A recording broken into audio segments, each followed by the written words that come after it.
शरीके गम नहीं हुंदी। ये दुनिया गम तां दिंदी है, शरीके गम नहीं हुंदी। किसे दे दूर हो जाण नाल ये मुहब्बत घट नहीं हुंदी। सत श्री अकाल, मैं सरबजीत सिंह टक ते तुसी देख रहे हो तुहाडा अपना मनपसंद प्रोग्राम जिसका नाम है वाह जी वाह। हमेशा की तरह पहला एक कहानी ते उस तो बाद आपां आगाज करांगे अज दे प्रोग्राम दा, नाले कवि दा, कवितावां दा, शायरी दा ते जो अज दा टॉपिक होगा ओदा। सो कहानी कुछ इस तरह सी कि एक गौतम बुद्ध सी जिहड़े उन्हां दे मठ विच दो शिक्षक रहिंदे सी, जिहड़े आपां कह लईए उन्हां दे चेले रहिंदे सीगे। एक बजुर्ग चेला सी ते एक यंग चेला सी। ਉਹ एक दिन पिंड च गए अपने मठ तो निकल के जिथे वो रहिंदे सी उस तो जाके, क्योंकि वो भीख मंग के खांदे हुंदे सी, भिक्षा लिया के उन्होंने खाना हुंदा सीगा।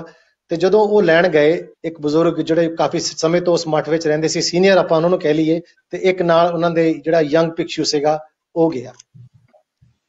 उन्हां ने घर घर जाके भीख मंगी और जदों शाम नूं वापस आ रहे सी तां रास्ते च बारिश होण लग पई। बारिश भी काफी तेज सी। जदों वापस आए तां आंदे आंदे उन्हां नूं रस्ते विच एक नहर पई। हुण नहर दा बहाव तेज हो गया सीगा ते जदों वो हौली हौली वो नहर नूं पार करन दी कोशिश करन लगे तां उन्हां नूं पिछों एक आवाज आई कि एक कुड़ी चिल्ला रही सी कि मेरी हेल्प करो, मेरी मदद करो, मैं भी उस पार जाना है। ते जदों उन्होंने पिछे मुड़ के देखा जिधर आवाज आ रही सी, एक बहुत ही खूबसूरत जो कन्या सी उत्थे खड़ी सी। पेशभूषा तो इदां लगदी सी भी किसी और राज घराने दी ओह बेटी सी। ते जदों ਉਹਦੇ ਕੋਲ ਜਾ ਕੇ ਉਹਨੇ ਪੁੱਛਿਆ ਵੀ ਤੁਹਾਨੂੰ ਕੀ ਗੱਲ ਹੈ, ਤਾਂ ਵਾਕਈ ਉਹਨੇ ਕਿਹਾ ਕਿ ਮੈਂ ਇਸ ਰਾਜ ਦੇ ਰਾਜਾ ਦੀ ਬੇਟੀ ਆ, ਜੰਗਲ 'ਚ ਸ਼ਿਕਾਰ ਕਰਨ ਆਈ ਸੀ ਤੇ ਮੈਂ ਰਸਤਾ ਭੁੱਲ ਗਈ ਆ। ਸੋ ਮੈਨੂੰ ਤੁਸੀਂ ਮੇਰੀ ਹੈਲਪ ਕਰੋ, ਮੇਰੀ ਮਦਦ ਕਰੋ, ਮੈਨੂੰ ਉਸ ਦੂਸਰੇ ਪਾਸੇ ਲੈ ਜਾਓ ਕਿਉਂਕਿ ਮੇਰਾ ਪਾਣੀ ਬਹੁਤ ਤੇਜ਼ ਹੈ, ਮੇਰੇ ਤੋਂ ਨਦੀ ਪਾਰ ਨਹੀਂ ਹੋ ਰਹੀ, ਤੁਸੀਂ ਮੈਨੂੰ ਪਰੇ ਲੈ ਜਾਓ। ਜਿਹੜਾ ਯੰਗ ਭਿਕਸ਼ੂ ਸੀਗਾ, ਜਿਹੜਾ ਗੌਤਮ ਬੁੱਧ ਦਾ ਚੇਲਾ ਸੀ, ਉਹਨੇ ਕੀ ਕੀਤਾ, ਉਸ ਕੰਨਿਆ ਨੂੰ ਆਪਣੇ ਮੋਢੇ ਤੇ ਬਿਠਾ ਕੇ ਹੌਲੀ ਹੌਲੀ ਨਹਿਰ ਪਾਰ ਕਰ ਲਈ ਤੇ ਪਿੱਛੇ ਪਿੱਛੇ ਜਿਹੜੇ ਬਜ਼ੁਰਗ ਸੀ ਭਿਕਸ਼ੂ ਸੀਗੇ ਉਹ ਵੀ ਨਾਲ ਚਲੇ ਗਏ। ਪਰ ਜਦੋਂ ਉਸ ਪਾਸੇ ਦੂਸਰੇ ਪਾਸੇ ਨਦੀ ਤੇ ਪਹੁੰਚੇ, ਉਹਨੇ ਉਸ ਕੰਨਿਆ ਨੂੰ ਮੁੰਡੇ ਤੋਂ ਲਾਇਆ ਤੇ ਉਹ ਆਪਣਾ ਵਾਪਸ ਚਲੀ ਗਈ ਤੇ ਇਹ ਆਪਣੇ ਮੱਠ ਵੱਲ ਚੱਲ ਪਏ। ਮੱਠ 'ਚ ਜਦੋਂ ਆ ਰਹੇ ਸੀ ਰਸਤੇ ਵਿੱਚ ਤੇ ਜਿਹੜੇ ਉਹ ਬਜ਼ੁਰਗ ਕਾਫੀ ਸਮੇਂ ਤੋਂ ਉੱਥੇ ਮੱਠ 'ਚ ਰਹਿੰਦੇ ਸੀਗੇ, ਉਹ ਕਹਿਣ ਲੱਗੇ ਵੀ ਇਸ ਜਿਹੜਾ ਸਾਡਾ ਜਿਹੜਾ ਯੰਗ ਇਹ ਭਿਕਸ਼ੂ ਆ ਇਹਨੇ ਕੀ ਕੀਤਾ, ਕਿਉਂਕਿ ਗੌਤਮ ਬੁੱਧ ਨੇ ਕਿਹਾ ਸੀ ਤੁਸੀਂ ਮੋਕਸ਼ ਪ੍ਰਾਪਤ ਕਰਨਾ, ਤੁਸੀਂ ਨਾਰੀ ਨੂੰ ਟੱਚ ਨਹੀਂ ਕਰਨਾ, ਉਹਨੂੰ ਸਪਰਸ਼ ਨਹੀਂ ਕਰਨਾ, ਉਸ ਤੋਂ ਦੂਰ ਰਹਿਣਾ ਆ। ਪਰ ਇਹਨੇ ਇਸ ਕੰਨਿਆ ਨੂੰ, ਇਸ ਨਾਰੀ ਨੂੰ ਆਪਣੇ ਮੋਢੇ ਤੇ ਬਿਠਾ ਕੇ ਉਹਨੂੰ ਉਹ ਦੂਸਰੇ ਪਾਸੇ ਲਿਆਇਆ, ਉਹ ਤਾਂ ਉਹਨੂੰ ਸਪਰਸ਼ ਕੀਤਾ। ਬੜੇ ਗੁੱਸੇ ਸੀਗਾ ਕਿ ਇਹਨੇ ਸਾਡੀ ਪਰੰਪਰਾ ਨੂੰ ਤੋੜਿਆ ਆ। ਗੁੱਸੇ ਗੁੱਸੇ ਵਿੱਚ ਆਪਣੇ ਮੱਠ ਪਹੁੰਚੇ, ਜਾ ਕੇ ਜੋ ਉਹਨਾਂ ਨੇ ਭੀਖ ਮੰਗ ਕੇ ਲਿਆਂਦਾ ਸੀ ਉਹ ਬਣਾਇਆ, ਸਾਰੇ ਬਹਿ ਕੇ ਖਾਣਾ ਖਾਣ ਲੱਗੇ। ਗੁੱਸੇ ਗੁੱਸੇ 'ਚ ਉਹਨਾਂ ਨੇ ਖਾਣਾ ਵੀ ਖਾ ਲਿਆ ਔਰ ਇਹ ਸੋਚਦੇ, ਖਾਣਾ ਖਾਂਦੇ ਖਾਂਦੇ ਸੋਚ ਰਹੇ ਸੀ ਕਿ ਮੈਂ ਜਾ ਕੇ ਹੁਣ ਗੌਤਮ ਬੁੱਧ ਜੀ ਨੂੰ ਇੱਕ ਦੱਸੂਗਾ ਇਹਦੇ ਬਾਰੇ ਵੀ ਇਹਨੇ ਆਹ ਕੰਮ ਕੀਤਾ। ਤੇ ਬਾਅਦ ਚੋਂ ਖਾਣਾ ਖਾਣ ਤੋਂ ਬਾਅਦ ਉੱਥੇ ਗਏ ਗੌਤਮ ਬੁੱਧ ਜੀ ਦੇ ਕੋਲ ਤੇ ਜਾ ਕੇ ਕਹਿਣ ਲੱਗੇ ਵੀ ਮਹਾਰਾਜ ਇਸ ਭਿਕਸ਼ੂ ਨੇ ਤੁਹਾਡੀ ਗੱਲ ਨਹੀਂ ਮੰਨੀ ਔਰ ਇਹਨੇ ਇਸ ਤਰ੍ਹਾਂ ਕੀਤਾ ਅੱਜ। ਉਹਨੇ ਕਿਹਾ ਠੀਕ ਹੈ, ਉਹਨੂੰ ਬੁਲਾਓ। ਤੇ ਉਸ ਜਿਹੜਾ ਯੰਗ ਭਿਕਸ਼ੂ ਸੀ ਉਹਨੂੰ ਵੀ ਬੁਲਾਇਆ ਗਿਆ ਤੇ ਆ ਕੇ ਉਹਨੂੰ ਪੁੱਛਿਆ ਕਿ ਹਾਂਜੀ ਇਹ ਕੀ ਕਹਿ ਰਹੇ ਨੇ ਤੁਹਾਡੇ ਇਹ ਜਿਹੜੇ ਬਜ਼ੁਰਗ ਨਾਲ ਗਏ ਸੀਗੇ, ਇਹ ਕਹਿੰਦੇ ਵੀ ਤੁਸੀਂ ਕਿਸੇ ਕੰਨਿਆ ਨੂੰ ਟੱਚ ਕੀਤਾ ਔਰ ਉਸਨੂੰ ਦੂਸਰੇ ਪਾਸੇ ਉਹਦੀ ਹੈਲਪ ਕੀਤੀ।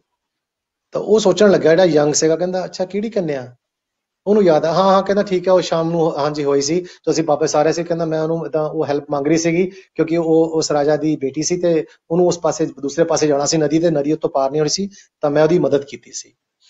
ਕਹਿੰਦਾ ਪਰ ਮੈਂ ਤਾਂ ਉਹਦੀ ਮਦਦ ਕਰਕੇ ਉਧਰ ਉਹਨੂੰ ਛੱਡ ਕੇ ਵਾਪਸ ਮੱਠ 'ਚ ਆ ਗਿਆ, ਪਰ ਇਹ ਬਜ਼ੁਰਗ ਹਲੇ ਵੀ ਉਹਨੂੰ ਆਪਣੇ ਮੋਢਿਆਂ ਤੇ ਚੱਕੀ ਫਿਰਦੇ ਆ।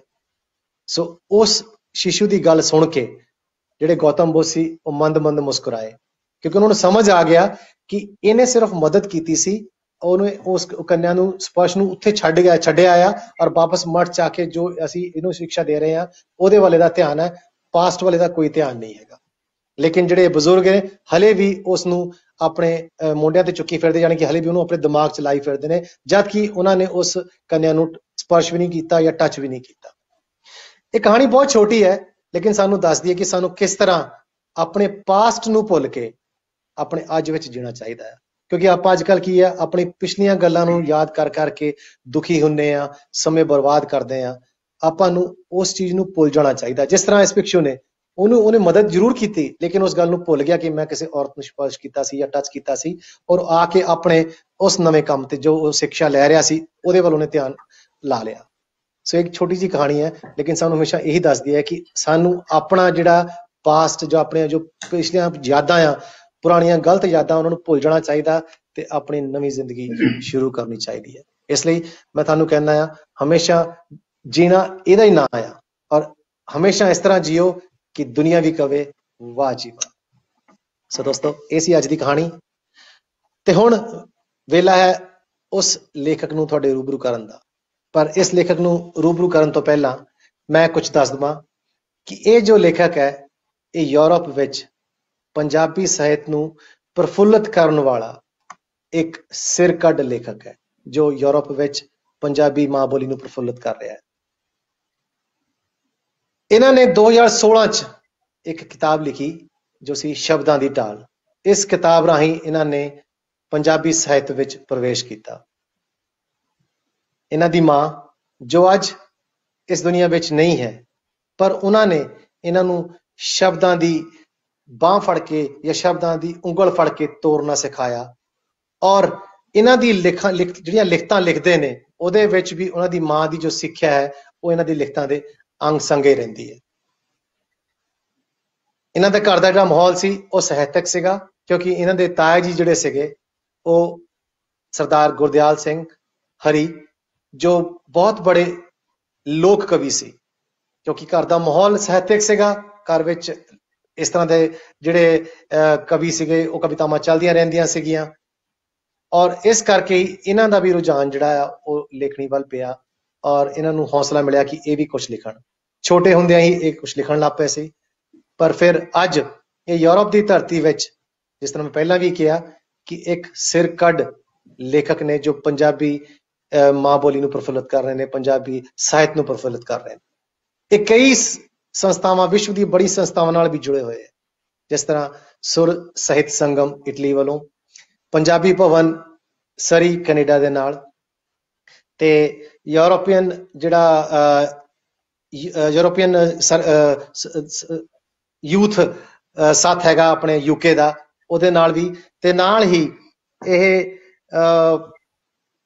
ਜਿਹੜੇ ਕਿ ਪੰਜਾਬ ਵਿੱਚ ਸਾਹਿਤ ਅਧਿਐਨ ਕੇਂਦਰ ਹੈ ਲੁਧਿਆਣਾ ਵਿੱਚ, ਉਹਦੇ ਨਾਲ ਵੀ ਜੁੜੇ ਹੋਏ। ਇਹ ਕਾਫੀ ਬੜੀਆਂ ਸੰਸਥਾਵਾਂ ਦੇ ਨਾਲ ਇਹ ਜੁੜੇ ਹੋਏ ਨੇ, ਔਰ ਇਸ ਕਰਕੇ ਇਹਨਾਂ ਨੂੰ ਇਹ ਮਾਣ ਵੀ ਮਿਲਿਆ ਹੈ। ਔਰ ਨਾਲ ਹੀ ਇਸ ਮਾਣ ਦੇ ਨਾਲ ਨਾਲ ਇਹਨਾਂ ਦੀ ਜ਼ਿੰਮੇਵਾਰੀ ਵੀ ਹੋਰ ਵੱਧ ਜਾਂਦੀ ਹੈ ਕਿ ਇਹ ਜਿਹੜਾ ਕਿ ਪੰਜਾਬੀ ਮਾਂ ਬੋਲੀ ਨੂੰ ਜ਼ਿਆਦਾ ਪ੍ਰਫੁੱਲਤ ਕਰ। ਇਹਨਾਂ ਨੇ ਕਾਫੀ ਕਵਿਤਾਵਾਂ ਵੀ ਲਿਖੀਆਂ, ਜਿਹਦੇ ਵਿੱਚੋਂ ਜੇ ਆਪਾਂ ਗੱਲ ਕਰੀਏ ਗੁਰੂ ਨਾਨਕ, ਤੇ ਨਾਲ ਹੀ ਧੀਆਂ, ਫਿਰ ਬੰਬੀਹਾ ਬੋਲੇ, ਪੰਜ ਪਾਣੀਆਂ ਦਾ ਫੈਸਲਾ, ਰੱਜਿਆ ਰਾਜ ਕਰੇਂਦਿਆਂ, ਤੇ ਚੁੱਪ ਦਾ ਦਾਨ ਮਾਂ। ਕਈ ਐਸੀਆਂ ਕਵਿਤਾਵਾਂ ਇਹਨਾਂ ਨੇ ਲਿਖੀਆਂ ਜੋ ਵਾਕਈ ਪੰਜਾਬੀ ਮਾਂ ਬੋਲੀ 'ਚ ਇੱਕ ਆਪਣਾ ਮਿਆਰ ਰੱਖਦੀਆਂ ਨੇ। ਮੈਂ ਜ਼ਿਆਦਾ ਸਮੇਂ ਨਾ ਲੈਂਦਾ ਹੋਇਆ, ਆਓ ਤੁਹਾਨੂੰ ਰੂਬਰੂ ਕਰਾਣਾ ਇਸ ਲੇਖਕ ਨਾਲ, ਜਿਹਦਾ ਨਾਮ ਹੈ ਦਲਜਿੰਦਰ ਰੇਹਲ ਜੀ। ਦਲਜਿੰਦਰ ਜੀ, ਤੁਹਾਡਾ ਬਹੁਤ ਬਹੁਤ ਸਵਾਗਤ ਸਾਡੇ ਇਸ ਪ੍ਰੋਗਰਾਮ ਵਾਹ ਜੀ ਵਾਹ ਵਿੱਚ। ਜੀ ਸਰਬਜੀਤ ਜੀ, ਬਹੁਤ ਬਹੁਤ ਸ਼ੁਕਰੀਆ ਤੁਹਾਡਾ। ਹਾਂਜੀ, ਸਤਿ ਸ਼੍ਰੀ ਅਕਾਲ ਜੀ। ਜੀ ਸਤਿ ਸ਼੍ਰੀ ਅਕਾਲ ਜੀ ਸਾਰਿਆਂ ਨੂੰ। ਸਰਬਜੀਤ ਜੀ, ਬਹੁਤ ਤੁਸੀਂ ਵੀ ਤੁਹਾਡਾ, ਤੁਸੀਂ ਵੀ ਸਾਡੇ ਸਰੋਤਿਆਂ ਨਾਲ ਸਾਂਝ ਪਾ ਲਓ ਫਤਿਹ ਦੀ। ਜੀ ਤੁਹਾਡੇ ਨਾਲ ਹੀ ਤੇ KTV ਦੇ ਜਿੰਨੇ ਵੀ ਦਰਸ਼ਕ ਨੇ, ਜਿੰਨੇ ਵੀ ਸਰੋਤੇ ਨੇ, ਜਿੰਨੇ ਵੀ ਇਹਨਾਂ ਦੇਖਣ ਵਾਲੇ ਨੇ, ਜਿੰਨੇ ਵੀ ਇਹਨਾਂ ਦੇ ਸ਼ੁਭ ਚਿੰਤਕ ਨੇ, ਉਹਨਾਂ ਸਾਰਿਆਂ ਨੂੰ ਮੇਰੀ ਗੁਰਫਤਿਹ ਪ੍ਰਵਾਨ ਕਰਿਆ ਜੀ। ਸਤਿ ਸ਼੍ਰੀ ਅਕਾਲ ਸਾਰੇ ਦੋਸਤਾਂ ਮਿੱਤਰਾਂ ਨੂੰ, ਸਤਿ ਸ਼੍ਰੀ ਅਕਾਲ, ਆਦਾਬ, ਪ੍ਰਣਾਮ।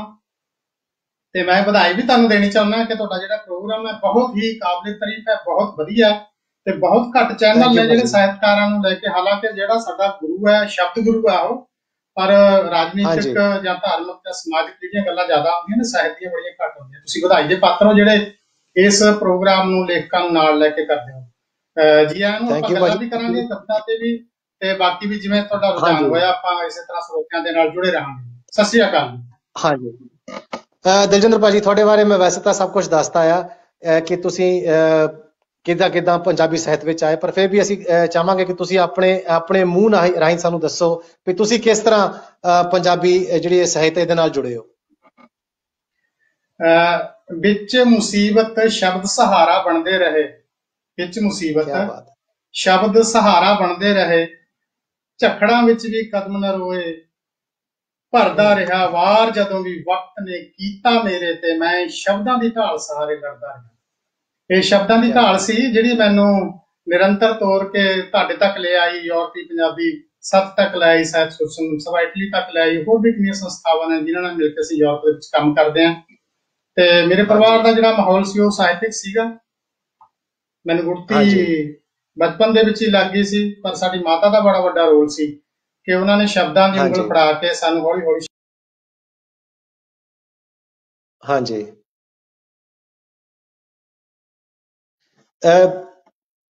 ਦਲਜਿੰਦਰ ਭਾਜੀ, ਆਪਾਂ ਗੱਲ ਕਰ ਰਹੇ ਸੀਗੇ ਕਿ ਤੁਸੀਂ ਇਸ ਤਰ੍ਹਾਂ ਕਿਹਾ ਕਿ ਤੁਹਾਡੀ ਮਾਂ ਦਾ ਬਹੁਤ ਬੜਾ ਹੱਥ ਸੀ ਕਿ ਉਹਨਾਂ ਨੇ ਤੁਹਾਨੂੰ ਸ਼ਬਦਾਂ ਦੀ ਉਂਗਲ ਫੜਾ ਕੇ ਤੁਰਨਾ ਸਿਖਾਇਆ, ਔਰ ਲੱਗਦਾ ਵੀ ਹੈ ਤੁਹਾਡੀ ਕਵਿਤਾਵਾਂ 'ਚ ਕਿ ਜਿਸ ਤਰ੍ਹਾਂ ਮੈਂ ਪਹਿਲਾਂ ਵੀ ਕਿਹਾ ਕਿ ਉਹਨਾਂ ਦੀ ਸਿੱਖਿਆ ਜਿਹੜੀ ਹੈ ਤੁਹਾਡੀ ਕਵਿਤਾਵਾਂ ਦੇ ਅੰਗ ਸੰਗ ਰਹਿੰਦੀ ਹੈ। ਸੋ ਅੱਜ ਮੈਂ ਤੁਹਾਨੂੰ ਗੁਜ਼ਾਰਿਸ਼ ਕਰੂੰਗਾ ਕਿ ਜਿਹੜਾ ਆਪਾਂ ਅੱਜ ਦੀ ਤੁਹਾਡੀ ਪਹਿਲੀ ਕਵਿਤਾਵਾਂ ਜੇ ਆਪਾਂ ਆਪਣੀ ਮਾਂ ਨੂੰ ਸਮਰਪਿਤ, ਦੁਨੀਆ ਭਰ ਦੀ ਮਾਵਾਂ ਨੂੰ ਸਮਰਪਿਤ ਕਰਕੇ ਆਪਾਂ ਅੱਜ ਇਸ ਪ੍ਰੋਗਰਾਮ ਦਾ ਆਗਾਜ਼ ਕਰਦੇ ਹਾਂ।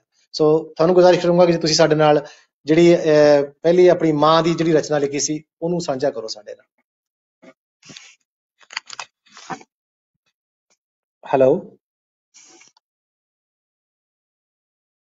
ਮੈਨੂੰ ਲੱਗਦਾ ਹੈ ਕਿ ਸ਼ਾਇਦ ਕੋਈ ਟੈਕਨੀਕਲ ਪ੍ਰੋਬਲਮ ਆ ਗਈ ਹੈ। ਸੋ ਮੈਂ ਆਪਣੀ ਟੈਕਨੀਕਲ ਟੀਮ ਨੂੰ ਗੁਜ਼ਾਰਿਸ਼ ਕਰੂੰਗਾ ਕਿ ਦੁਬਾਰਾ ਉਹਨਾਂ ਨਾਲ ਲਿੰਕ ਕਰਨ ਦੀ ਕੋਸ਼ਿਸ਼ ਕਰਨ, ਜੇ ਉਹ ਲਿੰਕ ਲਾ ਸਕਦੇ ਨੇ। ਤਾਂ ਗੱਲ ਕਰਦੇ ਹਾਂ ਕਿਉਂਕਿ ਕਈ ਵਾਰੀ ਜਦੋਂ ਆਪਾਂ ਆਨਲਾਈਨ ਕਰੀਦਾ ਆ ਕੋਈ ਨਾ ਕੋਈ ਟੈਕਨੀਕਲ ਪ੍ਰੋਬਲਮ ਆ ਜਾਂਦੀ ਹੈ, ਕਈ ਵਾਰੀ ਲਿੰਕ ਕੱਟ ਜਾਂਦਾ ਹੈ, ਲੇਕਿਨ ਚਲੋ ਆਪਾਂ ਕੋਸ਼ਿਸ਼ ਕਰਦੇ ਹਾਂ ਉਹਨਾਂ ਨੂੰ ਦੁਬਾਰਾ ਲਾਈਨ ਤੇ ਲੈਣ ਦੀ। ਤੇ ਜਦ ਤੱਕ ਆਪਾਂ ਗੱਲ ਕਰ ਰਹੇ ਸੀਗੇ ਕਿ ਪੰਜਾਬੀ ਜਿਹੜਾ ਸਾਹਿਤ ਹੈ ਉਹਦਾ ਯੂਰਪ ਵਿੱਚ ਕੀ ਮਹੱਤਵ ਹੈ। ਸੋ ਮੈਂ ਤੁਹਾਨੂੰ ਗੁਜ਼ਾਰਿਸ਼ ਕਰੂੰਗਾ ਕਿ ਜਦ ਤੱਕ ਆਪਣੀ ਲਾਈਨ ਲੱਗਦੀ ਹੈ ਕੋਸ਼ਿਸ਼ ਕਰੋ ਕਿ ਆਪਾਂ ਕਾਲ ਕਰੀਏ ਤੇ ਕਾਲ ਰਾਹੀਂ ਆਪਾਂ ਇਸ ਵਿਸ਼ੇ ਨੂੰ ਅੱਗੇ ਕਰ ਸਕਦੇ ਹਾਂ। ਸੋ ਪੰਜਾਬੀ ਸਾਹਿਤ, ਜਿਸ ਤਰ੍ਹਾਂ ਮੈਂ ਗੱਲ ਕੀਤੀ ਕਿ ਪੰਜਾਬੀ ਸਾਹਿਤ ਜਿਹੜਾ ਯੂਰਪ ਵਿੱਚ ਹੈ, ਇਹ ਬਹੁਤ ਵੱਡੀ ਦੇਣ ਹੈ ਸਾਡੇ ਲੇਖਕਾਂ ਦੀ ਜਿਹੜੇ ਯੂਰਪ ਵਿੱਚ ਵੱਸਦੇ ਨੇ। ਕਿਉਂਕਿ ਜੇ ਯੂਰਪ ਵਿੱਚ ਅਸੀਂ ਰਹਿ ਰਹੇ ਹਾਂ ਇੱਥੇ, ਔਰ ਰਹਿੰਦੇ ਹੋਏ ਜੇ ਆਪਾਂ ਗੱਲ ਨਹੀਂ ਕਰ ਸਕਦੇ ਪੰਜਾਬ ਦੀ ਜਾਂ ਪੰਜਾਬੀ ਸਾਹਿਤ ਦੀ, ਤਾਂ ਫਿਰ ਆਪਾਂ ਉਸ ਚੀਜ਼ ਨੂੰ ਆਪਾਂ ਲੈ ਹੀ ਨਹੀਂ ਸਕਦੇ। ਜੇ ਆਪਾਂ ਗੱਲ ਕਰੀਏ ਕਿ ਆਪਾਂ ਪੰਜਾਬੀ ਜਿਹੜੀ ਪੰਜਾਬੀ ਮਾਂ ਬੋਲੀ ਹੈ, ਅਸੀਂ ਉਸ ਤੋਂ ਵਾਂਝੇ ਰਹਿ ਜਾਵਾਂਗੇ। ਔਰ ਇਹ ਜਿਹੜੀ ਪੰਜਾਬੀ ਮਾਂ ਬੋਲੀ ਹੈ ਜਦ ਤੱਕ ਜ਼ਿੰਦੀ ਹੈ, ਜਦ ਤੱਕ ਅਸੀਂ ਇਹਦੀ ਸੇਵਾ ਕਰਦੇ ਰਵਾਂਗੇ। ਸੋ ਗੱਲਾਂ ਆਪਾਂ ਕਰੀ ਜਾਣੀਆਂ, ਲੇਕਿਨ ਮੈਂ ਤੁਹਾਨੂੰ ਗੁਜ਼ਾਰਿਸ਼ ਕਰੂੰਗਾ, ਫੋਨ ਲਾਈਨਾਂ ਖੁੱਲ ਚੁੱਕੀਆਂ ਨੇ, ਤੁਸੀਂ ਸਾਡੇ ਨਾਲ ਕਾਲ ਤੇ ਆ ਜਾਓ ਤਾਂ ਕਿ ਆਪਾਂ ਕਾਲ ਤੇ ਗੱਲ ਕਰ ਲਈਏ ਔਰ ਇਸ ਜਿਹੜਾ ਅੱਜ ਦਾ ਟੌਪਿਕ ਰੱਖਿਆ ਹੈ ਇਹਦੇ ਬਾਰੇ ਆਪਾਂ ਕੋਈ ਗੱਲਬਾਤ ਕਰ ਸਕੀਏ। ਮੈਂ ਆਪਣੀ ਟੈਕਨੀਕਲ ਟੀਮ ਨੂੰ ਗੁਜ਼ਾਰਿਸ਼ ਕਰੂੰਗਾ ਕਿ ਜੇ ਉਹ ਦਲਜਿੰਦਰ ਰੇਹਲ ਜੀ ਉਹਨਾਂ ਨਾਲ ਦੁਬਾਰਾ ਲਿੰਕ ਕਰ ਸਕਦੇ ਨੇ, ਉਹਨਾਂ ਨਾਲ ਕਰਕੇ ਇੱਕ ਵਾਰੀ ਫਿਰ ਉਹਨਾਂ ਨੂੰ ਲਾਈਨ ਤੇ ਲੈ ਲੈਣ। ਤੇ ਜਦ ਤੱਕ ਆਪਾਂ ਗੱਲ ਕਰਦੇ ਹਾਂ ਪੰਜਾਬੀ ਸਾਹਿਤ ਦੀ, ਕਿਉਂਕਿ ਜਿਹੜੀ ਸੰਸਥਾਵਾਂ ਆ ਇਹਨਾਂ ਦੀ ਜਿਹੜੀਆਂ ਸਾਡੀ ਇੱਥੇ ਸੰਸਥਾਵਾਂ ਪੰਜਾਬੀ ਮਾਂ ਬੋਲੀ ਬਾਰੇ ਕੰਮ ਕਰ ਰਹੀਆਂ ਨੇ, ਉਹ ਬਹੁਤ ਬੜਾ ਯੋਗਦਾਨ ਪਾ ਰਹੀਆਂ ਨੇ। ਜਿਸ ਤਰ੍ਹਾਂ ਆਪਾਂ ਗੱਲ ਕਰੀਏ ਸੁਰ ਸਾਹਿਤ ਸੰਗਮ ਇਟਲੀ ਦੀ, ਜਾਂ ਜਿਹੜੇ ਸਾਡੇ ਯੂਰੋਪੀ ਹੈਗੇ ਆ ਤੇ UK ਵਿੱਚ ਪੰਜਾਬੀ ਸਾਥਾ, ਉਹਦੀ ਇਹ ਬਹੁਤ ਬੜਾ ਦੇਣ ਹੈ ਸਾਡੀ ਪੰਜਾਬੀ ਮਾਂ ਬੋਲੀ ਨੂੰ, ਕਿਉਂਕਿ ਉਹ ਇੱਥੇ ਰਹਿ ਕੇ ਪੂਰੀ ਦੀ ਪੂਰੀ ਕੋਸ਼ਿਸ਼ ਕਰ ਰਹੇ ਨੇ ਕਿ ਅਸੀਂ ਪੰਜਾਬੀ ਮਾਂ ਬੋਲੀ ਨੂੰ ਜਿੰਦਾ ਰੱਖ ਸਕੀਏ। ਕਾਲ ਵੀ ਆ ਗਈ, ਆਪਾਂ ਕਾਲ ਵੀ ਲੈ ਲਈਏ ਤੇ ਉਸ ਤੋਂ ਬਾਅਦ ਆਪਾਂ ਗੱਲ ਕਰਾਂਗੇ। ਹਾਂਜੀ, ਸਤਿ ਸ਼੍ਰੀ ਅਕਾਲ ਜੀ। ਹੈਲੋ, ਹਾਂਜੀ ਸਤਿ ਸ਼੍ਰੀ ਅਕਾਲ ਜੀ। ਸਤਿ ਸ਼੍ਰੀ ਅਕਾਲ ਜੀ। ਹਾਂਜੀ ਸਤਿ ਸ਼੍ਰੀ ਅਕਾਲ ਜੀ, ਕੌਣ ਭਾਜੀ ਬੋਲਦੇ ਜੀ? ਸਤਿ ਸ਼੍ਰੀ ਅਕਾਲ ਭਾਜੀ, ਮੈਂ ਬਲਵਿੰਦਰ ਚਾਹਲ ਬੋਲਦਾ ਜੀ। ਹਾਂਜੀ ਬਲਵਿੰਦਰ ਚਾਹਲ ਜੀ, ਜੀ ਆਇਆਂ ਨੂੰ। ਹੋਰ ਸੁਣਾਓ, ਸਭ ਠੀਕ ਠਾਕ ਜੀ? ਬਸ ਠੀਕ ਠਾਕ ਜੀ। ਹਾਂਜੀ, ਦਲਜਿੰਦਰ ਹੁਣੀ ਡ੍ਰੌਪ ਕਰ ਗਈ ਕਾਲ, ਪਤਾ ਨਹੀਂ ਕਿਉਂ। ਮੈਨੂੰ ਸਮਝ ਨਹੀਂ ਆ ਰਹੀ, ਸ਼ਾਇਦ ਉਹਨਾਂ ਦੀ ਕੋਈ ਟੈਕਨੀਕਲ ਪ੍ਰੋਬਲਮ ਹੈ, ਮੈਨੂੰ ਲੱਗ ਰਿਹਾ। ਸਾਡੀ ਟੈਕਨੀਕਲ ਟੀਮ ਕੋਸ਼ਿਸ਼ ਕਰ ਰਹੀ ਹੈ ਉਹਨਾਂ ਨੂੰ ਦੁਬਾਰਾ ਲਿੰਕ ਕਰਨ ਦੀ, ਤੇ ਜਿੱਦੇ ਲਿੰਕ ਹੁੰਦਾ ਹੈ ਅਸੀਂ ਉਹਨਾਂ ਨੂੰ ਦੁਬਾਰਾ ਆਪਣੀ ਕਾਲ ਨਾਲ ਲਵਾਂਗੇ। ਤੇ ਮੈਂ ਜਦ ਤੱਕ ਉਹਨਾਂ ਦੀ ਇੱਕ ਰਚਨਾ ਜਿਹੜੀ ਤੁਸੀਂ ਮਾਂ ਦੇ ਬਾਰੇ ਸੀਗੀ ਉਹ ਮੈਂ ਸਾਂਝੀ ਕਰ ਸਕਦਾ ਜੇਕਰ? ਹਾਂਜੀ ਹਾਂਜੀ ਜ਼ਰੂਰ ਜੀ ਜ਼ਰੂਰ, ਬੜੀ ਖੁਸ਼ੀ ਦੀ ਗੱਲ ਹੈ ਜੇ ਤੁਸੀਂ ਸਾਂਝੀ ਕਰੋਗੇ, ਜਦ ਤੱਕ ਉਹ ਨਹੀਂ ਆਉਂਦੇ। ਦਲਜਿੰਦਰ ਹੋਣਾ ਦਾ ਜਿਹੜਾ ਸਾਹਿਤਕ ਸਫ਼ਰ ਆ ਉਹਦੇ ਨਾਲ ਮੇਰਾ ਵਾਹ ਵਾਸਤਾ ਬਹੁਤ ਲੰਬਾ ਤੇ ਬੜਾ ਨੇੜਤਾ ਵਾਲਾ ਆ। ਹਾਂਜੀ, ਇਸ ਕਰਕੇ ਮੈਂ ਸਮਝਦਾ ਕਿ ਉਹਨਾਂ ਦਾ ਜਿਹੜਾ ਯੋਗਦਾਨ ਪੰਜਾਬੀ ਸਾਹਿਤ ਦਾ, ਖਾਸ ਕਰਕੇ ਯੂਰਪ ਦੀ ਧਰਤੀ ਉੱਪਰ ਜਾਂ ਸਾਹਿਤ ਸੁਰ ਸੰਗਮ ਸਭਾ ਇਟਲੀ ਦਾ ਜਿੰਨਾ ਸਫ਼ਰ ਅਸੀਂ ਤੈਅ ਕੀਤਾ ਰਲ ਕੇ ਦੋਵਾਂ ਨੇ, ਹਾਂਜੀ, ਤੇ ਉਹਦੇ 'ਚ ਦਲਜਿੰਦਰ ਦੀ ਬਹੁਤ ਵਧੀਆ ਭੂਮਿਕਾ ਤੇ ਬੜੀ ਵਧੀਆ ਰਹਿਨੁਮਾਈ ਆ ਉਹਨਾਂ ਦੀ। ਹਾਂਜੀ, ਬੇਸ਼ੱਕ ਮੈਂ ਸੰਸਥਾ ਦਾ ਪ੍ਰਧਾਨ ਆ, ਪਰ ਬਹੁਤ ਗੱਲਾਂ ਦੇ ਵਿੱਚ ਦਲਜਿੰਦਰ ਹੋਣਾ ਦੀ ਸਲਾਹ, ਉਹਨਾਂ ਦਾ ਮਸ਼ਵਰਾ, ਉਹਨਾਂ ਦੀ ਦੂਰਅੰਦੇਸ਼ੀ ਸਾਨੂੰ ਕਈ ਵਧੀਆ ਫੈਸਲੇ ਲੈਣ ਦੇ ਵਿੱਚ ਸਹਾਈ ਹੁੰਦੀ ਹੈ। ਵਾਕਈ ਉਹਨਾਂ ਦੀ ਲੇਖਣੀ ਬਹੁਤ ਵਧੀਆ ਲਿਖਦੇ ਨੇ, ਔਰ ਬੜੀ ਖੁਸ਼ਕਿਸਮਤੀ ਦੀ ਗੱਲ ਹੈ ਕਿ ਉਹ ਆਪਣੀ ਸੰਸਥਾ ਦੇ ਨਾਲ ਜੁੜੇ ਹੋਏ ਨੇ। ਬਿਲਕੁਲ ਬਿਲਕੁਲ, ਉਹ ਇਕੱਲੀ ਇੱਕ ਸੰਸਥਾ ਨੇ, ਉਹ ਆਪ ਹੀ ਸੰਸਥਾ ਦਾ ਇੱਕ ਸਾਲੋਂ ਦਰਜਾ ਰੱਖਦੇ ਆ। ਵਾਕਈ ਹਾਂਜੀ, ਸ਼ਖਸੀਅਤ ਬਹੁਤ ਵੱਡੀ ਆ, ਤਜਰਬਾ ਬਹੁਤ ਵੱਡਾ, ਤੇ ਬੜੇ ਉਹਨਾਂ ਨੇ ਔਖੇ ਤੋਂ ਔਖੇ ਪੈਂਡੇ ਤੈਅ ਕੀਤੇ ਆ, ਬੜਾ ਸਮਾਂ। ਪਰ ਸ਼ਬਦਾਂ ਦੇ ਵਿੱਚ ਮੈਂ ਦੇਖਦਾ ਕਿ ਉਹਨਾਂ ਦੀ ਬੜੀ ਪਰਪੱਕਤਾ ਆ, ਉਹ ਉਹਨਾਂ ਦੇ ਤਜਰਬੇ ਦੇ ਵਿੱਚੋਂ ਝਲਕਦੀ ਆ। ਉਹਨਾਂ ਦੀ ਮਾਂ ਦੇ ਵੱਲੋਂ ਦਿੱਤਾ ਗਿਆ ਉਹਨਾਂ ਨੂੰ ਪਿਆਰ, ਹਾਂਜੀ, ਉਹਨਾਂ ਦੀਆਂ ਸਿੱਖਿਆਵਾਂ, ਹਾਂਜੀ, ਉਹ ਸਾਰਾ ਕੁਝ ਦਲਜਿੰਦਰ ਹੋਣਾ ਨੂੰ ਬਹੁਤ ਮਿਲਿਆ ਵਾਕਈ ਉਹਨਾਂ ਦੇ ਜੀਵਨ ਦੇ ਵਿੱਚ। ਸੋ ਤੁਸੀਂ ਗੱਲ ਕਰ ਰਹੇ ਸੀ ਕਿ ਉਹਨਾਂ ਦੀ ਰਚਨਾ ਜਿਹੜੀ ਤੁਸੀਂ ਸਾਂਝੀ ਕਰੋਗੇ, ਉਹ ਸਾਡੇ ਨਾਲ ਨਹੀਂ ਜੁੜਦੇ, ਤਾਂ ਮੈਂ ਗੁਜ਼ਾਰਿਸ਼ ਕਰੂੰਗਾ ਤੁਸੀਂ ਉਹ ਸਾਂਝੀ ਕਰੋ ਸਾਡੇ ਨਾਲ। ਜ਼ਰੂਰ ਜ਼ਰੂਰ, ਮੈਂ ਨਾ ਉਹਨਾਂ ਦੀ ਜਿਹੜੀ ਮਾਂ ਨੂੰ ਸਮਰਪਿਤ ਰਚਨਾ ਉਹ ਤੁਹਾਡੇ ਨਾਲ ਸਾਂਝੀ ਕਰ। ਸਾਗਰ ਤੂੰ ਧਰਤ ਆਕਾਸ਼, ਅਗਨ ਤੇ ਆਪੇ ਪਾਉਣ। ਤੂੰ ਸਾਗਰ ਤੂੰ ਧਰਤ ਆਕਾਸ਼, ਅਗਨ ਤੇ ਆਪੇ ਪਾਉਣ, ਕਿੱਦਾਂ ਤੇਰੀ ਕਰਾਂ ਮੈਂ ਉਪਮਾ, ਕੀ ਆਖਾਂ ਤੂੰ ਕੌਣ। ਕਿਆ ਬਾਤ। ਕਿੱਦਾਂ ਸਾਗਰ ਨਾਪਾਂ ਮੈਂ, ਇੰਝ ਧਰਤੀ ਨੂੰ ਤੋਲਾਂ, ਇੰਝ ਹਵਾ ਨੂੰ ਪਕੜ ਬਿਠਾਵਾਂ, ਕਿੰਝ ਆਕਾਸ਼ ਨੂੰ ਫੋਲਾਂ। ਤੇਰਾ ਰੂਪ ਸਰੂਪ ਸੁਹਾਵਾ, ਤੇਰੀ ਮਿੱਠੀ ਬਾਣੀ, ਜੀਵਨ ਬੀਤਿਆ ਇਸ ਤਰ੍ਹਾਂ ਜਿਉਂ ਅੱਗ ਤੇ ਤੁਰਦਾ ਪਾਣੀ। ਕਿਆ ਬਾਤ। ਧੁੱਪ ਹਨੇਰੀ ਝੱਖੜ ਜਾ ਕੇ ਛਾਂ ਕਰਦੀਆਂ ਮਾਵਾਂ, ਮਾਂ ਦੀ ਗੋਦ ਜਿਹੀਆਂ ਨਾ ਕਿਧਰੇ, ਸੁਰਗ ਵਿੱਚ ਵੀ ਛਾਵਾਂ। ਕਿਆ ਬਾਤ। ਮਾਂ ਦੇ ਰਿਸ਼ਤੇ ਨਾਲੋਂ ਵੱਡਾ ਦੂਜਾ ਰੱਬ ਨਾ ਕੋਈ, ਭੁੱਲ ਜਾਵੇ ਜੋ ਮਾਂ ਆਪਣੀ ਨੂੰ, ਮਿਲੇ ਨਾ ਉਸਨੂੰ ਕਿਧਰੇ ਢੋਈ, ਕਿਤੇ ਨਾ ਢੋਈ। ਤੂੰ ਸਾਗਰ ਤੂੰ ਧਰਤ ਆਕਾਸ਼, ਅਗਨ ਤੇ ਆਪੇ ਪਾਉਣ, ਕਿੱਦਾਂ ਤੇਰੀ ਕਰਾਂ ਮੈਂ ਉਪਮਾ, ਕੀ ਆਖਾਂ ਤੂੰ ਕੌਣ। ਕਿਆ ਬਾਤ। ਦਲਜਿੰਦਰ ਹੋਣਾ ਦੀ ਕਵਿਤਾ ਦੇ ਰੰਗ ਬਹੁਤ ਤਰ੍ਹਾਂ ਦੇ ਰੰਗ ਇਹਨਾਂ ਦੀ ਕਵਿਤਾ ਦੇ। ਹਾਂਜੀ, ਹੁਣੇ ਇਹਨਾਂ ਦੇ ਕਿਸਾਨੀ ਸੰਘਰਸ਼ ਤੇ ਬਹੁਤ ਵਧੀਆ ਕਵਿਤਾ ਇੱਕ ਇਹਨਾਂ ਨੇ ਲਿਖੀ ਸੀਗੀ। ਹਾਂਜੀ, ਤੇ ਜੇ ਉਹ ਵੀ ਤੁਹਾਡੇ ਕੋਲ ਸਮਾਂ ਹੋਵੇ ਤਾਂ ਹਾਂਜੀ ਤੁਸੀਂ ਕਰ ਲਓ ਸਾਂਝੀ, ਕੋਈ ਨਹੀਂ, ਜਦ ਤੱਕ ਉਹ ਸਾਡੇ ਨਾਲ ਜੁੜਦੇ ਆ। ਜੀ ਸ਼ੁਕਰੀਆ, ਮੈਂ ਤੁਹਾਡੇ ਨਾਲ ਜੁੜਿਆ ਹੋਇਆ। ਮੈਂ ਸ਼ਾਇਦ ਕੋਈ ਕੰਪਲਿਕੇਟਡ ਆ ਗਈ ਸੀ, ਇਸ ਕਰਕੇ ਟੈਕਨੀਕਲ ਨਹੀਂ ਪ੍ਰੋਬਲਮ ਆਈ ਹੈ, ਪਰ ਮੈਨੂੰ ਚੰਗਾ ਲੱਗਿਆ ਕਿ ਮੈਂ ਤੁਹਾਨੂੰ ਵਿੱਚ ਜ਼ਿਆਦਾ ਖੁਸ਼ੀ ਸਮਝੂੰਗਾ। ਹਾਂਜੀ ਠੀਕ ਹੈ ਜੀ, ਆਪਾਂ ਉਹਨਾਂ ਨਾਲ ਗੱਲ ਕਰਦੇ, ਤੇ ਤੁਹਾਡਾ ਬਹੁਤ ਬਹੁਤ ਧੰਨਵਾਦ ਭਾਜੀ, ਜਦ ਤੱਕ ਤੁਸੀਂ ਸਾਡੇ ਨਾਲ ਜੁੜੇ ਹੋ। ਔਰ ਵਾਕਈ ਤੁਸੀਂ ਉਹਨਾਂ ਦੀ ਜਿਹੜੀ ਕਮੀ ਸੀ ਉਹਨੂੰ ਪੂਰਾ ਹੀ ਕਰਤਾ, ਕਿਉਂਕਿ ਕਹਿੰਦੇ ਹੁੰਦੇ ਵੀ ਸੰਸਥਾ ਪੂਰੀ ਇਕੱਠੀ ਨਾ ਹੋ ਕੇ ਤੁਰੇ ਤਾਂ ਹੀ ਸੰਸਥਾ ਬਣਦੀ ਹੈ। ਸੋ ਬਹੁਤ ਵਧੀਆ ਤੁਸੀਂ ਯੋਗਦਾਨ ਪਾਇਆ, ਤੇ ਸ਼ੁਕਰੀਆ ਥੈਂਕ ਯੂ ਭਾਜੀ ਤੁਸੀਂ। ਹਾਂਜੀ ਦਲਜਿੰਦਰ ਜੀ, ਪਤਾ ਨਹੀਂ ਕੀ ਕੋਈ ਆਵਾਜ਼ ਆ ਰਹੀ ਹੈ, ਇਸ ਕਰਕੇ ਵਿੱਚੋਂ ਕੱਟਿਆ ਗਿਆ। ਹਾਂਜੀ ਮੈਨੂੰ ਆਵਾਜ਼ ਆ ਰਹੀ ਹੈ ਤੁਹਾਡੀ। ਹੈਲੋ, ਹਾਂਜੀ ਹਾਂਜੀ ਮੈਨੂੰ ਆਵਾਜ਼ ਆ ਰਹੀ ਹੈ ਤੁਹਾਡੀ। ਮੈਂ ਆਪਣੀ ਟੈਕਨੀਕਲ ਟੀਮ ਨੂੰ ਕਹੂੰਗਾ, ਮੈਨੂੰ ਆਵਾਜ਼ ਨਹੀਂ ਸੁਣਾਈ ਦੇ ਰਹੀ। ਮੈਨੂੰ ਤੁਹਾਡੀ ਆਵਾਜ਼ ਸੁਣ ਰਹੀ ਹੈ ਜੀ। ਹੈਲੋ, ਹਾਂਜੀ ਦਲਜਿੰਦਰ ਜੀ ਬੋਲੋ, ਤੁਸੀਂ ਆ ਗਏ ਹੋ ਸਕਰੀਨ ਦੇ ਉੱਪਰ। ਹਾਂਜੀ ਹਾਂਜੀ ਮੈਨੂੰ ਸੁਣ ਰਹੀ ਹੈ ਤੁਹਾਡੀ ਆਵਾਜ਼। ਤੇ ਮਾਂ ਵਾਲੀ ਜਿਹੜੀ ਕਵਿਤਾ ਸੀ ਉਹ ਬਲਵਿੰਦਰ ਹੋਣਾ ਨੇ ਸਾਂਝੀ ਕਰ ਦਿੱਤੀ। ਸਾਹਿਤਕ ਜਿਹੜਾ ਰੁਝਾਨ ਸੀ ਤੇ ਲਿਖਤਾਂ ਸੀ ਉਹਦੀ ਗੱਲ ਚੱਲਦੀ ਸੀ, ਜਦੋਂ ਟੈਕਨੀਕਲ ਪ੍ਰੋਬਲਮ ਆ ਗਈ ਆਪਾਂ ਕੱਟੇ ਗਏ। ਤੇ ਘਰ ਵਿੱਚ ਸਾਹਿਤਕ ਮਾਹੌਲ ਸੀ ਜਿਹੜਾ ਮੈਨੂੰ ਸਾਹਿਤ ਚ ਲਿਆ, ਤੇ ਜ਼ਿੰਦਗੀ 'ਚ ਬੜੇ ਉਤਰਾਅ ਚੜ੍ਹਾਅ ਆਏ ਜਿਨ੍ਹਾਂ ਨੇ ਸਾਹਿਤ ਦੇ ਸਹਾਰੇ ਨਾਲ ਮੈਨੂੰ ਨਰੋਏ ਕਦਮੀ ਇਸ ਜ਼ਿੰਦਗੀ ਦੇ ਸਫ਼ਰ ਤੇ ਜੀਣਾ ਸਿਖਾਇਆ। ਤੇ ਇਹ ਸਫ਼ਰ ਸੀ ਜਿਹੜਾ ਸਾਹਿਤ ਦਾ ਉਹ ਨਿਰੰਤਰ ਜਾਰੀ ਹੈ ਤੇ ਹੁਣ ਵੀ ਜਾਰੀ ਹੈ। ਜੇ ਤੁਹਾਨੂੰ ਮੇਰੀ ਆਵਾਜ਼ ਸੁਣਦੀ ਹੈ ਆਪਾਂ ਉਸੇ ਤਰੀਕੇ ਨਾਲ ਅੱਗੇ ਵਧਦੇ ਹਾਂ ਜੀ।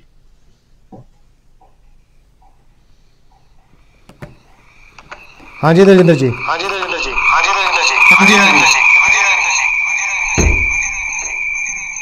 आवाज आ रही मेरी ਤੁਹਾਨੂੰ ਦਜਿੰਦਰ ਜੀ? बिल्कुल जी, मैंने ਤੁਹਾਡੀ आवाज सुनती है जी। शुरू करते हैं। वैसे थोड़ी जी कमी सी उस वेले अपने बलविंदर चाहल जी जो वो आके उन्होंने थोड़ी जी मां की रचना सी वो साडे नाल सांझी कीती सीगी। हुण आपां गल करदे हां शुक्रिया जी बलविंदर सिंह चाहल होरां दा जिहड़ा कि अजकल जिहड़ा साहित्य है ਉਹਦਾ रुझान ਤੇ ਉਹਦੀਆਂ ਲਿਖਤਾਂ ਜੇ ਉਹਦੇ ਬਾਰੇ ਸਾਡੇ ਨਾਲ ਕੋਈ ਸਾਂਝ ਪਾਓ ਤੁਸੀਂ। ਦੇਖੋ ਸਾਹਿਤ ਦਾ ਜਿਹੜਾ ਰੁਝਾਨ ਹੈ ਜ਼ਿੰਦਗੀ 'ਚ ਸਾਹਿਤ ਦਾ ਬਹੁਤ ਵੱਡਾ ਰੋਲ ਆ।